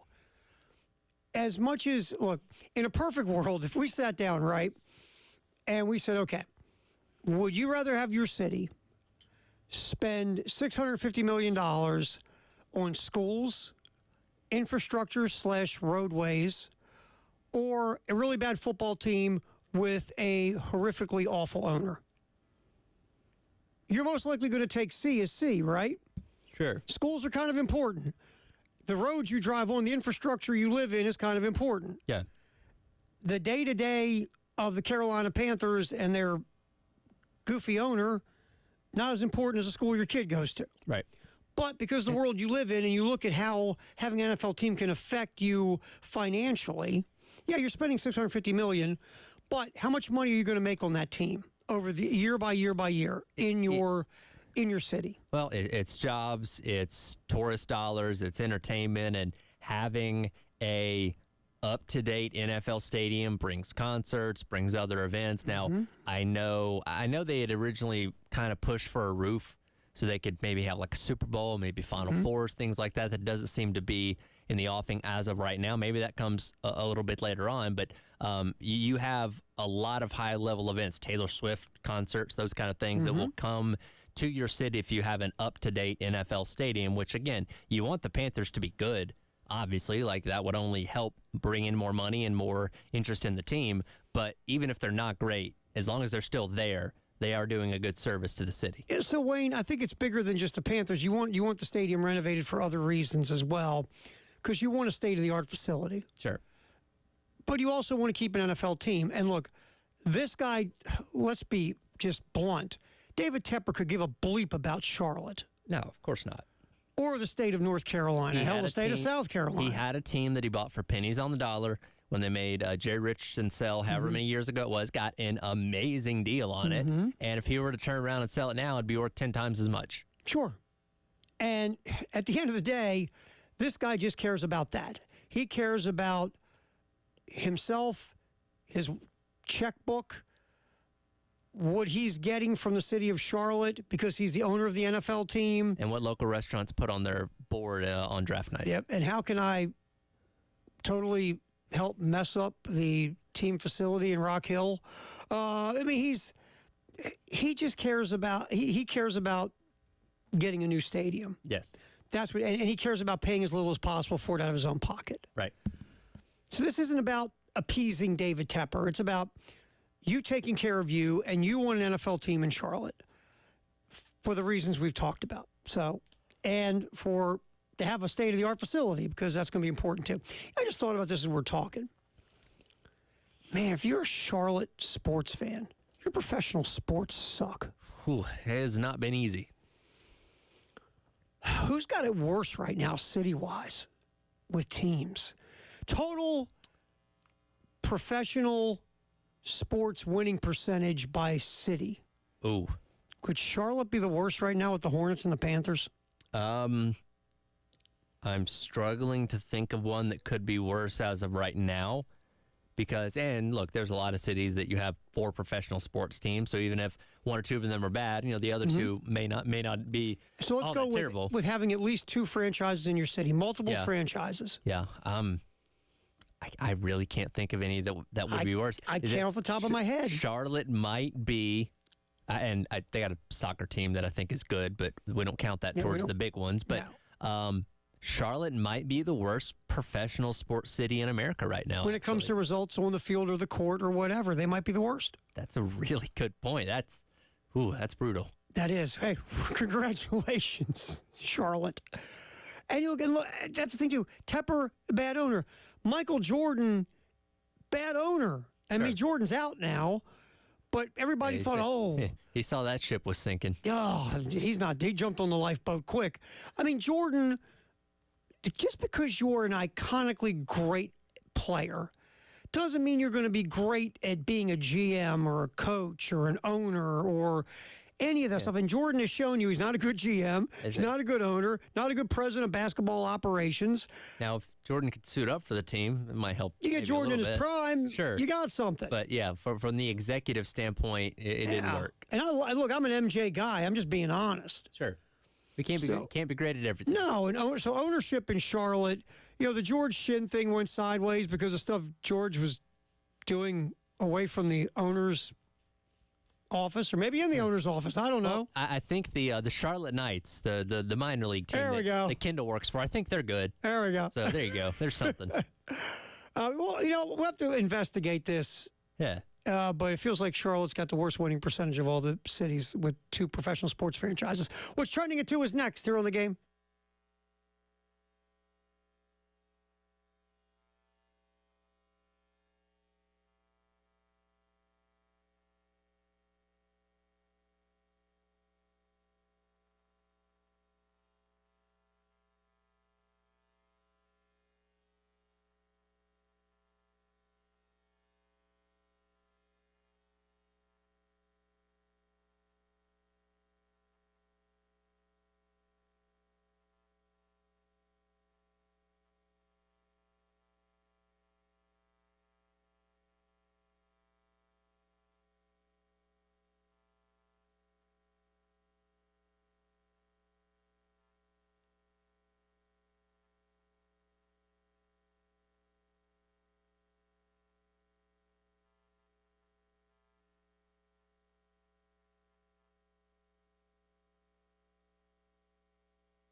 Halftime show, Terry Ford and Tyler Head. What's trending at 2 here on the game, brought to you by Traditions Fine Jewelry and Gamecock Traditions. Here's what's trending.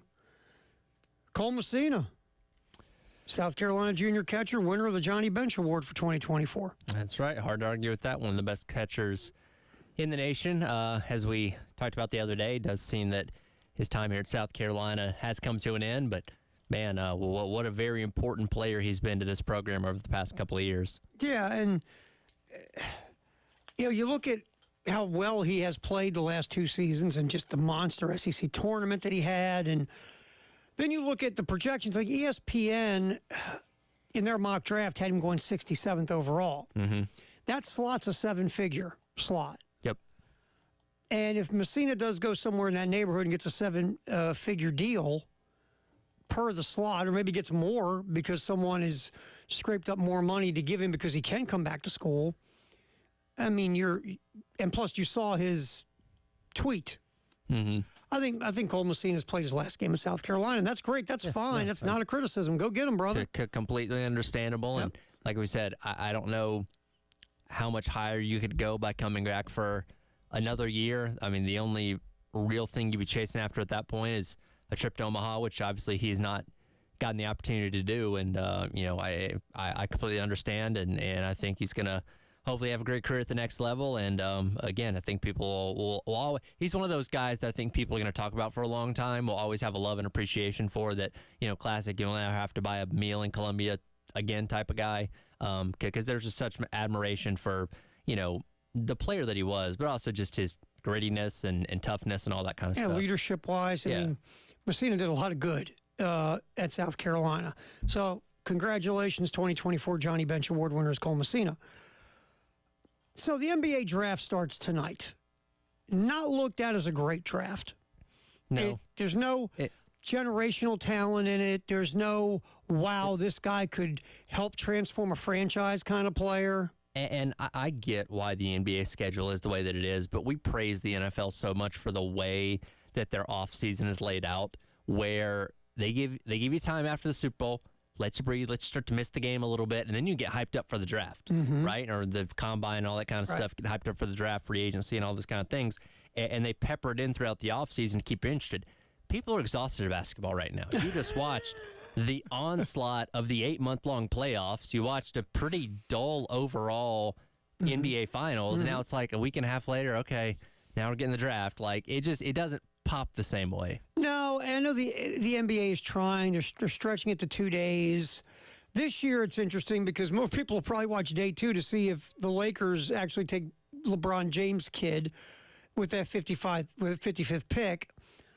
So that's really the most compelling thing in this draft, which tells you about the draft. There's no Victor Wembanyama's. There's no like 3 or 4 guys who are looked at as, one day they could be cornerstones of championship teams. It's just not it's not going like that. Matter of fact, 2 Frenchmen might go 1-2 in this draft. Well, and look, you never know what these guys' careers are going to end up being. There could be 5 Hall of Famers in this year's draft for all we know. But as far as the earth-shattering difference maker that gets hyped up before the draft, this one doesn't really have that. No one's projecting these guys to be that. Sure. But like you said, could Alex Starr pop and be great? Sure he could. Nobody knows. Most of these guys are 9 years old, right? Yeah. I mean, they're in elementary school getting drafted. No, I mean, you're drafting a bunch of, for the most part, 18, 19-year-olds. Right. Some of these guys can develop into, wow, I didn't even know that guy would be that good, right? Because you just don't know. But the projections right now on all these guys, you're not looking at a great draft. It's an underwhelming draft. So I decided to look at 2025 because a lot of people are going gaga over the 2025 draft. Because there's a guy named Cooper Flagg who's going to Duke. Looks like a one-and-doner. A demon on both ends of the court. They almost compare him in a lot of ways, his all-around skill set on both ends of the court to like a Scottie Pippen. Mm-hmm. Cooper Flagg is the guy. There will be a lot of tanking done by the Detroit Pistons to get that pick. So I decided to go to the 2025 draft and just scroll through. Rutgers has a couple guys who are projected. Yes, I said Rutgers, who have a couple of freshmen coming in who could be lottery picks. Dylan Harper, Ron Harper's kid, and also a kid named Ace Bailey. So I'm scrolling down and scrolling down and scrolling down, and I get to number 10. And this is from NBADraftRoom.com. So this isn't JimmyAndHisUnderwear.com. This is NBA Draft Room. I get to number 10, San Antonio Spurs, Colin Murray Boyles, South Carolina. Here's the description. A burly combo forward with an impressive offensive package who also is a standout on the defensive end will have to develop a three-point shot to max out his potential, and he's due to have a monster sophomore season at South Carolina. I was like, wow. I mean, I knew that Colin Murray Boyles was on that radar of let's watch year 2 and see how he, develops from year 1. And if he develops at the same rate as he did year 1, he expands his game out to the three-point line. That looks like it could be a first-round pick. Sure. Seeing him projected like that down the road 2 years was interesting to me at number 10. And remember, that three-point shot that they referenced there was something that he apparently has. We've just not seen it on display in games yet, which, I don't know, you would hope you would see it in year number 2 if that has been in his back pocket the whole time. Maybe it wasn't quite developed the way that they wanted it to be last season, but if he can add even more to his game, then that's only going to further the buzz around him this next season. So I decided to look at another. I didn't have time. I wanted to look at more mock drafts, but I did get to look at one other one just for comparison's sake, ESPN's 2025 mock. And again, we haven't even had the 2024 draft yet. No. To be fair. And the only reason I went down this rabbit hole is because everybody is so stoked about the 2025 draft. There are teams that might trade their number 1 pick this year to get a number 1 pick next year. Right. Because this draft is so compared to next year. So I found Colin Murray Boyles in the ESPN mock being taken 45th. That's in the second round by the Lakers. So basically the point is whether you want to go with the NBA Draft Room or ESPN, Colin Murray Boyles is on the radar going into this upcoming basketball season. Sure. And, if he does take another step forward after what was an extremely impressive sophomore season, it's going to spell good things for South Carolina, hopefully. Yeah, but just want to give you a little taste of that. I stumbled upon that today as I was digging around stuff. All right, we also talked about earlier in the show in the 12 o'clock hour, in case you missed it, any of the stuff around South Carolina football. Recruiting-wise, there was a couple of stories. We told you at 6 o'clock last night, Tayshawn Alston would announce his commitment. It is to South Carolina. And Alston was talking about, because, again, Clayton White can't talk about him. He's a verbal. But Alston talked about the plan he's talked with the coaches about at South Carolina is being like Micah Parsons, playing all over the defense. Edge rusher on one play, linebacker on another play, moving him around the field to cause mismatches, hopefully ending in big explosive negative plays and things of that nature. But Tayshawn Alston has verbal to South Carolina. Now, Jaquavius Dodd did this. It was that secret commitment, right, Tyler? In Dodd. And Dodd is an edge, a true edge from South Carolina, Taylor's east side. A lot of people see him at a 3-star, but Charles Power of On3 looks at Dodd as a 4-star. So Dodd is verbal to South Carolina, double-digit sacks last year in his junior season. Also, South Carolina is still in the running for others on the edge as well, not just, Jared Smith, Bryce Davis. Well, in these two spots, when you talk about edge, linebacker, and even defensive line as well, we talk about how experienced those rooms are going to be this upcoming season, but you're going to lose so much talent after 2024. You're going to lose, 4 linebackers. You're going to lose most of your defensive line. You're going to lose a couple guys on the edge. Like this one area, that front 7 on your defense is what you really need to be addressing in your upcoming high school class. Yeah, you'll supplement some of that with the transfer portal as well, but you need a good foundation base. And again, a guy in Tayshawn Alston, kind of checks that box of filling another hole that they're going to have in the linebacker room going into next year. Yeah, and it's just constant accumulation of talent because let's say Dylan Stewart does what everyone hopes he's going to do. Well, he'll be here 3 years then, and he takes off. Right. And he's gone. So even the guy showing up as a freshman, if he pops the way you think he's going to pop, he'll be out by 26. So you just need to keep churning them, man. So that's the latest commitments. A decommit happened. Landon Duckworth, 4-star quarterback from Jackson, Alabama, decommitted from South Carolina. He committed, I believe, what was it, last August? It was in August. Something like was that? because they hadn't even had anybody committed for 25 at that point in time.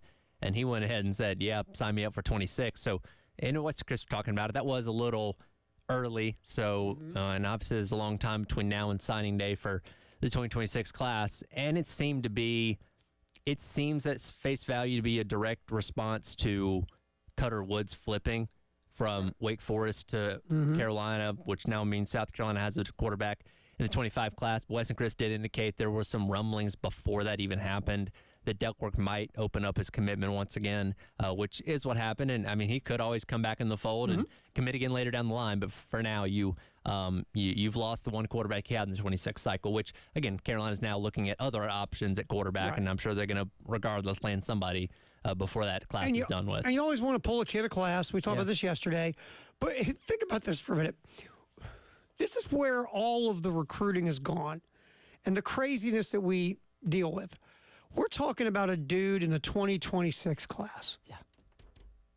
Think about that for a minute. And it's so funny because especially at quarterback, that room might be more fluid than any other room in all of football, where you can look at it this year and say, okay, we know we got Lenore Sellers, we know we got Dante Reno, we know we got Robbie Ashford. You can only have one of those guys next year, for all you know. Like it's that fluid. So, yeah, projecting a guy that at best may not start theoretically until 2027 or 2028, like there's no telling what happens between now and then. And we talked about this yesterday. You know, we had a texter hit us up about quarterbacks.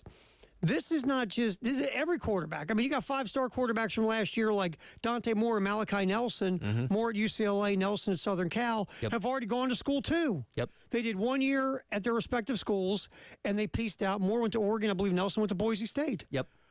I mean, this is where we're at with quarterbacks. And we're talking about a quarterback that won't even show up on campus for 2 years. Haven't even had the 2024 season yet. He's going into his junior year of high school. Think about it. Think about that. And he committed prior to his sophomore year of high school. Yeah.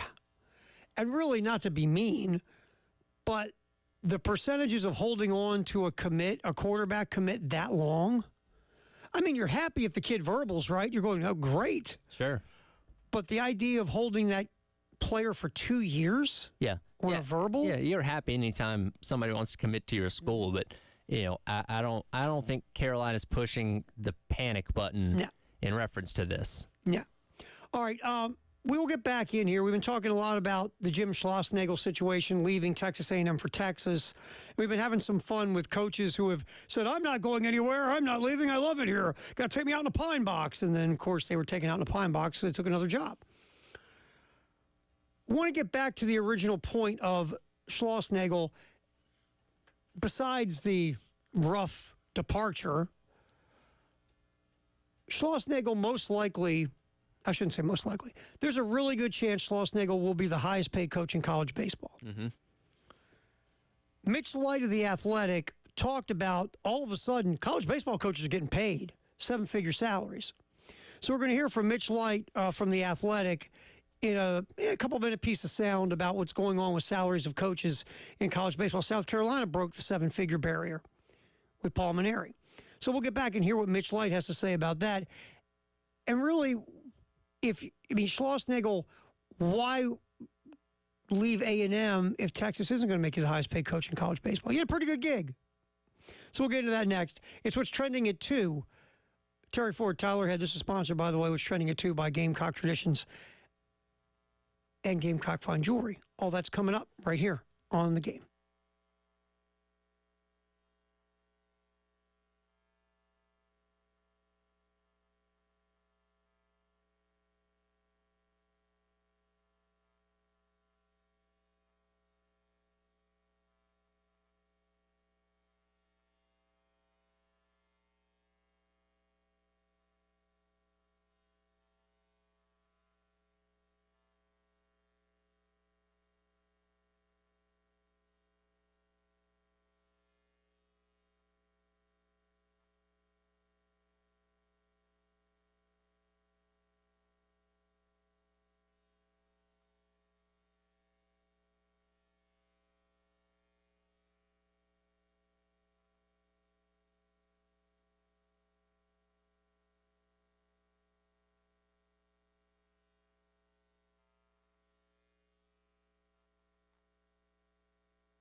Halftime show, what's trending at 2. Terry Ford Tyler here on the game, sponsored by Traditions Fine Jewelry and Gamecock Traditions. All right, obviously Jim Schlossnagle leaving A&M to go to Texas to take their baseball gig is the biggest news of the day that kind of, hits SEC country, right? Sure. Schlossnagle had a really good job at A&M. He was getting, about 1.5, roughly almost 1.4 and change, which put him, 5th or 6th, I think it was, in the pecking order in the SEC, somewhere like that? The 6th overall in the nation. In the nation. But I think all the coaches ahead of him were in the SEC. Because Vitello was 5th. Sullivan Corbin was ahead of him. I think Jay Johnson was ahead of him as well. So, yeah, I think all those coaches were in the SEC. So, Schlossnagle was making some good money. So, I guess it's safe to say he wasn't working part-time at Jiffy Lube. Right. So, Schloss is making good money. He's got a really good program at A&M, 2 trips to Omaha in 3 years. Yep. Played for the title less than, 48 hours ago, roughly. Yes. You don't really have to leave. And so if I'm Schlossnagle, and yeah, I know I'm buds with the AD at Texas. He hired me at TCU. I get it. But I don't have to go anywhere. I've got it really good where I'm at. And I've left my blood and guts on the floor. I've abandoned my family. I mean, I've done all these things. And right now, Texas A&M is a better baseball program than Texas. Yeah. So I'm leading up to this is you've got to really fill my bank account to leave. I would be surprised if he's not the highest paid coach. Like, even if he was second, that's still a lot. But to jump to a program that's good. Texas made the tournament this year. They're still a good program, but to make a lateral-ish, if not half a step back type of move, you're really going to have to make it worth my while. Yeah, because we get it. Texas got more money than, a lot of third world countries. Their facilities are phenomenal. We get all the advantages of Texas. I mean, A&M has a lot of money, too. I was going to say, last time I checked, A&M's got tons of dough as well. Right. And they have a rabid desire to win. So you got to make Schlossnagle, to me, will either be the highest paid coach in college baseball or right below Corbin. Yes. It's going to be one of those two. And obviously, Schlossnagle will be the second baseball coach to crack $2 million. Should be. Stunning if he's not. All right, here is Mitch Light from The Athletic talking about the explosion of the college baseball coach salaries and the now salary arms race in college baseball. I'm literally editing a column that I had to put down when the phone rang to talk to you guys from Mitch Sherman, who covers Nebraska football for us, but he lives in Omaha, so he's covered the College World Series. And he wrote a column on the SEC's dominance and how it's not just, it's basically all sports. The money, the resources are there for all these sports, and the gap is getting bigger and bigger. So, you just look at like you said, Elijah, the coaching salaries are going to be astronomical now. I mean, I think Tim Corbin's the highest paid coach in the country at $2.3 million. I would suspect Tony Vitello will be over $2 million soon. Maybe Schloss will be over $2 million as well. So people are seeing what this sport can do for a fan base, the type of money it can bring in. It's just growing in importance, and now everyone's keeping up with everyone else. And this is no slight to Missouri; they actually have a pretty good baseball tradition from their Big 12 days. But if you look at the league now, 15 of the 16 fan bases probably think they should be in Omaha 2 out of every 3 years, and you can't say that about football in the SEC as good as it's been. You can't say that about any other sport. I guess softballs you can because all 13 teams made it this year. So I just think it's a monster that continues to grow, and the fact that the transfer portal exists and these teams are able to plug holes year after year. It's like in the past you might go and say, oh, well, we lost 5 key contributors. We might be a little weak at the corner outfield spots and second base. And we're going to have to – well, now you can go in the portal. And there's no guarantees, obviously, in the portal, but you can attempt to plug holes and improve your roster so there's just fewer weak teams in the SEC every year. Yeah, I mean, this thing is just exploding, and we forget about Vitello. He's going to be over $2 million. Yeah. It's really funny to look back. I looked at this yesterday. Back in 2010, you know who the highest paid coach in the SEC was at that point in time? Ray Tanner? No, actually Paul Mainieri. At LSU. At LSU. Do you know what he was making in 2010? Can I give it a shot? Sure. $500,000. $625. Okay. He was the highest paid coach in the SEC. You were getting that as a first-year coach with no experience in the SEC now. Like, it is, and we see this in all sports, college football, college baseball, it's exploding. College basketball, college baseball is kind of the last one to come along, but now we're getting to this point where we look at saying, okay, Schlossnagle is going to make $2 million roughly at Texas. By 2030, that's going to be chump change compared to what some of these other schools are going to be paying at that point in time. Yeah, I mean, right now, and I'm going to do this off the top of my head, was there 3 coaches now left in the SEC, or 3 programs, I should say, are paying under $1 million? Alabama's at 900 and some thousand with their coach. Who would have thought Alabama's paying almost $1 million for a baseball coach? I know. Missouri's under $1 million. Yep. Kentucky right now is under, but he's gonna temporary. It's going to change. That's going to get jacked up over $1 million. Is the Auburn guy under $1 million? No, he's over $1 million. He's been to Omaha. Okay. So you might only have 2 possibly under $1 million before it's all said and done when this thing settles down. Right. In this offseason. Got to pay, man. It's the SEC. All right, switching gears, what's trending at 2, sponsored by Gamecock Traditions and Traditions Fine Jewelry here on the halftime show in the game. The Brooklyn Nets and the New York Knicks made a deal. They don't do that much in the NBA. The Knicks have sent 5 future first-round picks to Brooklyn for Malachi Bridges. Malachi Bridges is a really good 3-and-D guy, and what that means if you don't follow the NBA is he's a perimeter guy who can shoot threes and then play defense at a high level. Malachi Bridges is one of the best two-way guys in the NBA for that, for 3-and-D. Mm-hmm. And he scores almost 20 a game. Good offensive player, really good defensive player. Is this an overpay if you think about Malachi Bridges? Do you put him on a level 1? He's not a level 1 guy, but he's a really good player. 5 first-round picks, you go, whoa, wait a minute.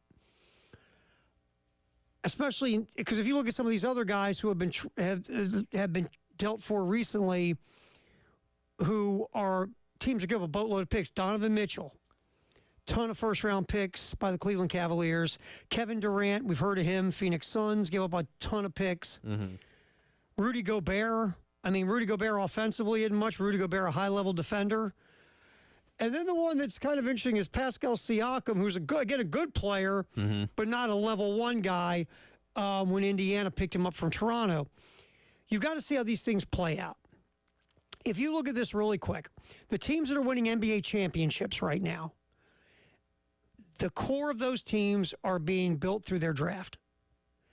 Denver, Boston this year, Golden State had a dynasty built through their draft. You're building through your draft now, Milwaukee, or you're making smart trades like under the radar stuff that no one cares about, and all of a sudden you go, wow, that worked. So you got to read the room. So getting up, and the Nets now have, I think, 173,000 first-round picks. The Nets have said, we're tired of being the 8th seed in the East and getting smacked in the first round. We're now going to go tank mode, accumulate as many draft picks as we can, and then go the way of the process. Because the way to build it is to do it through the draft, and you want as many bites of the apple as you can get, especially in the lottery, right? Right. That's the formula the Nets are. But here's the key to all this. Draft the right guy. The Sixers, the process in theory works. Here's the problem. They drafted the wrong guys. They passed on Jason Tatum. They passed on Giannis 2 times. They passed on Jaylen Brown. They passed on some really good players. So part of this is accumulating all the draft picks, right? Here's the part that you really got to do. Get it right. Right. You got to get it right. So that's a huge trade in the NBA. Malachi Bridges. The Knicks are trying to get as many 3-and-D guys to compete against the Celtics. It's very simple. That's what the Knicks are trying to do. We'll see if it works. All right. What's trending at 2, sponsored by Traditions Fine Jewelry and Gamecock Traditions. We will come back. Greatest day in the history of the world is June 26th. We will discuss that coming up. And we'll continue on listening to coaches lie about leaving and then leaving. We got to get Deion's in because Deion's is pretty good. Deion just went, I'm a man. We'll get to that in the next segment as well. Halftime show, Terry Ford, Tyler Head, hanging till 3 on the game.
Greatest day in the history of the world, sponsored by 1-800-GOT-JUNK. Terry Ford, Tyler Head. Okay, the greatest day is June 26th. Bunch of Stanley Cup champions on this day. First round picks overall in the NHL, NBA drafts. We'll fire through some real fast. On this day in 2022, Colorado Avalanche take out the two-time defending champion Tampa Bay Lightning. Tampa Bay was going for a three-peat. Colorado won the series 4-2. That was their third cup in Denver. This was interesting.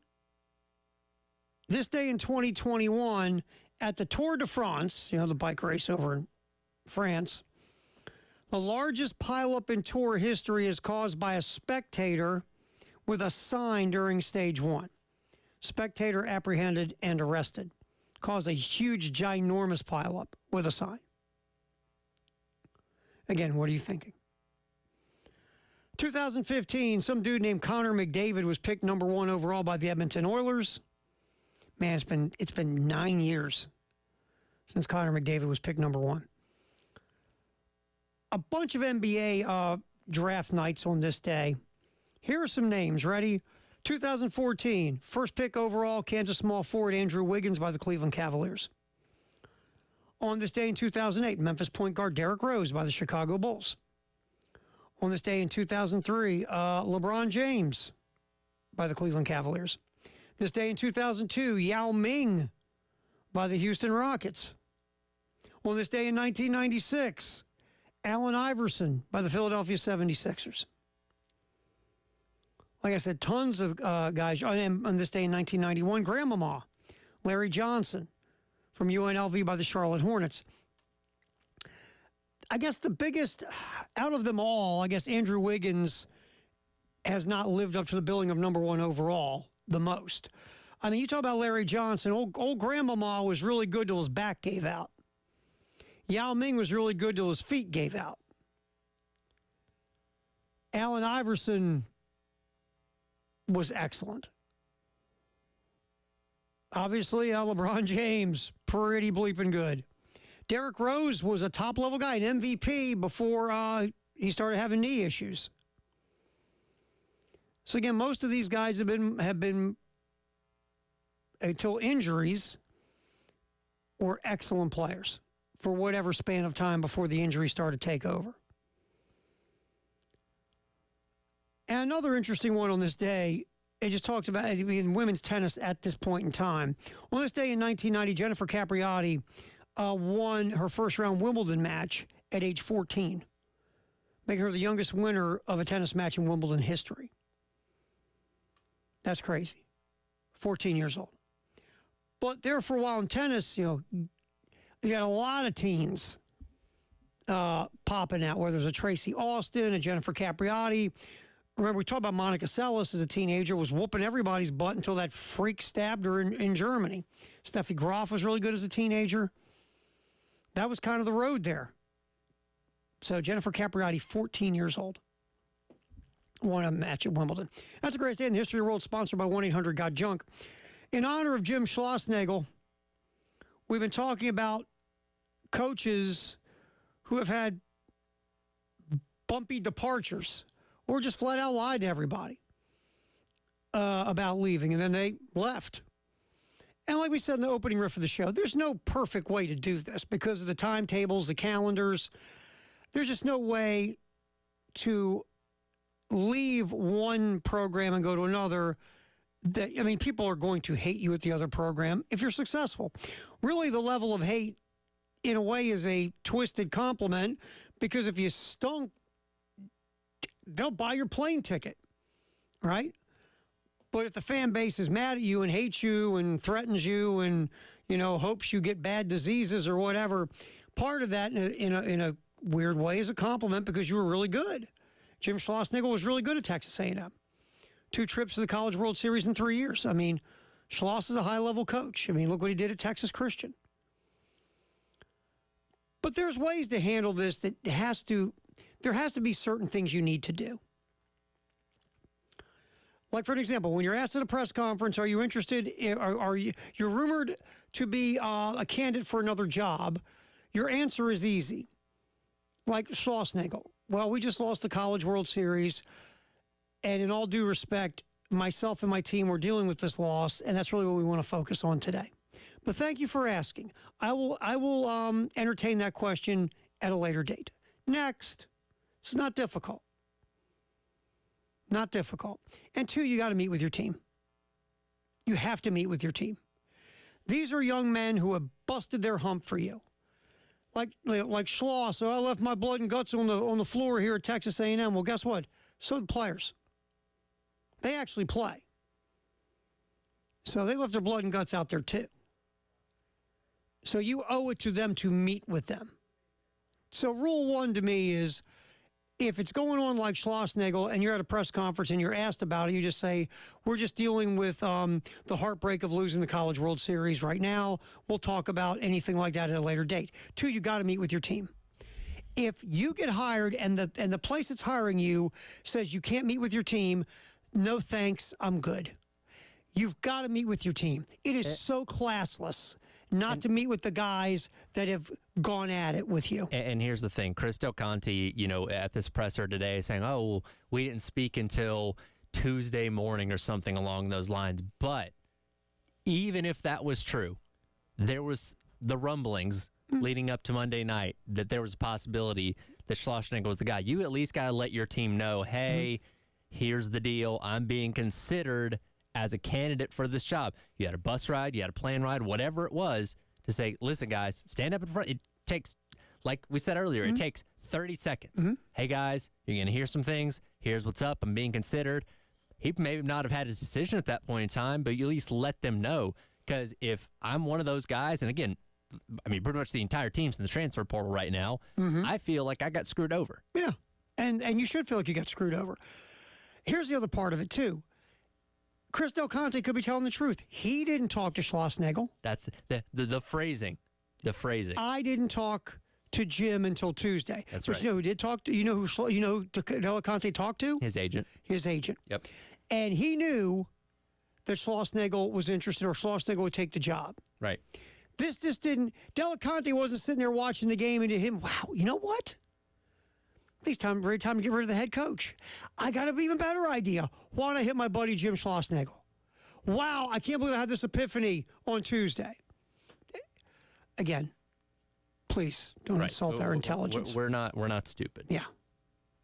So that's to me the two things that just off the top of my head is A, if you're in a situation like Schlossnagle at a press conference, just say, we're dealing with a loss right now of a big game. We're not having that conversation today. The best thing to say is nothing at all. Right. That's it. Don't incriminate yourself. No, don't say a word. Because again, this still would have been a big story, but the fact that you completely went against everything that you said 12 hours before is why this is a big deal and why you look like a clown to everyone across the country right now. Right. And the other part, you got to meet with your team. Yes. If they tell you got to get out here now, no. I got to meet with my team. If you don't respect me enough to let me meet with that team, I don't want your job, especially if you're Schlossnagle. Life is good for you in College Station, man. Yeah. I got a really good story of Tom Herman we'll tell in our last segment about his departure from Houston for Texas. I remember. I couldn't find anything on this, but I remember that as well. But right now, how long is the Deion cut? It is not very long.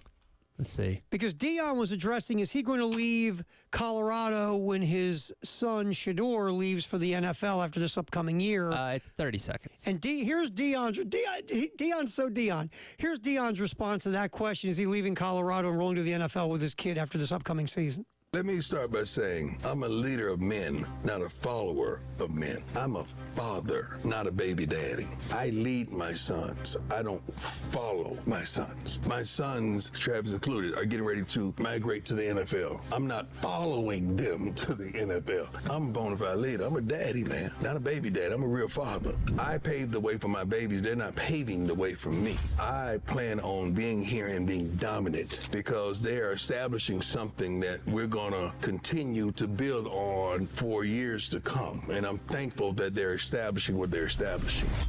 Okay, Deion, if you're not going to follow them to the NFL, are you going to lead them to the NFL?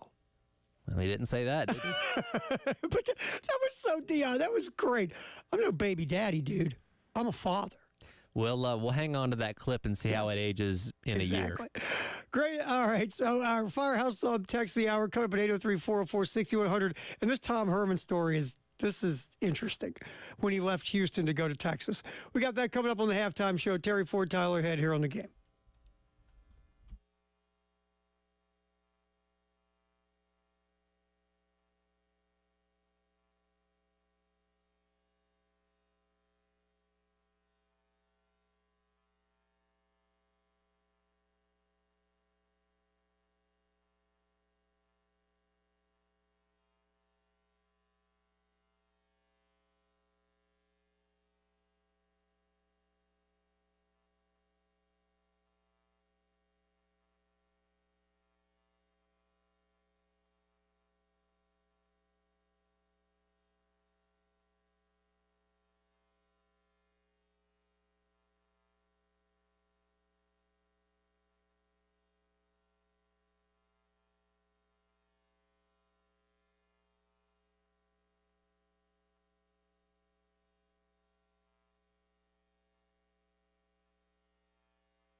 Time for our Firehouse Sub Text Hour. By the way, we did get a tweet from one of our listener buds saying that our guy Kent, Caden Kent, Jeff Kent's kid is in the portal. Hey, maybe Jeff Kent can come to Founders Park and not smile for 9 innings while the kid's out there raking. And just stand there. Knocking back the sunflower. You only went seed. 4 for 5. What the hell happened to the other at bat? You're disappointing. Run the polls. That's right. Run till you puke. I'm going to guess he's going to go to UT. I can see him following Schloss. I've tried. Did Kent play college ball? I don't think he so. did. No, I think he was a high school kid. I don't remember, he started off like in the Blue Jays organization, went to the Mets. Remember, in the Mets, he was like a disappointment. Yeah. And all of a sudden, he went crazy in San Francisco. He actually played at UC Berkeley. Oh, okay. Oh, okay. Yep. So he was a Cal guy. I thought he was a high schooler like you. I thought, he was a high I couldn't remember him being but then again, Cal baseball back in the 90s. Does that really count? Yeah, anyway. Stanford was the team to follow. Yeah, Jay Phillips hanging out with us. Hi. How are you doing? Firehouse Subtext of the hour, 803-404-6100. And I got to tell the Tom Herman story really quick when he decided to peace out at Houston, but go ahead. Nameless texter says, sounds like his family didn't want to live in College Station anymore. Here's the thing. We're going to see how much dough our boy Schloss is going to get, which is going to be over $2 million. We know that. What's your... My guess is, I think if you said you got to pick one, I think he becomes the highest paid coach in college baseball. I think he's going to be 2. And that's my other one. I think he would be right behind Corbin, if not past Corbin. I'll tell you, the other guy is Vitello. No, Vitello's going to be the highest. You think he'll be the highest? Yes. Because I'll say this. Definitely Vitello's going over $2 million. Schloss is going over $2 million. You might be right. Vitello might pass. I think it's going to be Vitello. I just think if I'm Schlossnagle, I don't need to leave Texas A&M. No. You got to pay me a ton of money to. I mean, because right now A&M's a better program than Texas. I don't care about the resources Texas has. A&M, Tyler and I were talking about it. They ain't broke in College Station. Well, I mean, they were okay when he got there, but he's only been there 3 years. And look what he's done. Gone to the World Series twice. Yeah, and look what he's done. And this is what he does. Right, and you know it's. But here's the thing, real quick. He's been to the World Series 7 times. Not to stay stuck on Schlossnagle, but that's all well and good. But when you go to Texas, you got to win it. You're supposed to win. Because Pierce went 3 times in 8 years, and they said, see ya. See ya, bub. But now, listen, I'm convinced now, the more that's come out, and we'll be talking about this on our show, too. And by the way, our good friend Aaron Fitt will be with us at 3:30 from D1 Baseball. Have y'all seen what Kendall Rogers has put out? Mm-hmm. This was likely done at the end of the regular season. Yeah. Yeah. So that's why some of this now, it just all falls into place. Which goes back to making it worse that he never formally addressed his team about this happening afterwards. And I guess that other look, the optics, we said this earlier, this is never 100% clean. No matter where you leave to go somewhere from another, someone's always going to be upset with you if you're a good coach. Of course. If you stink, they love to see you leave. Yeah.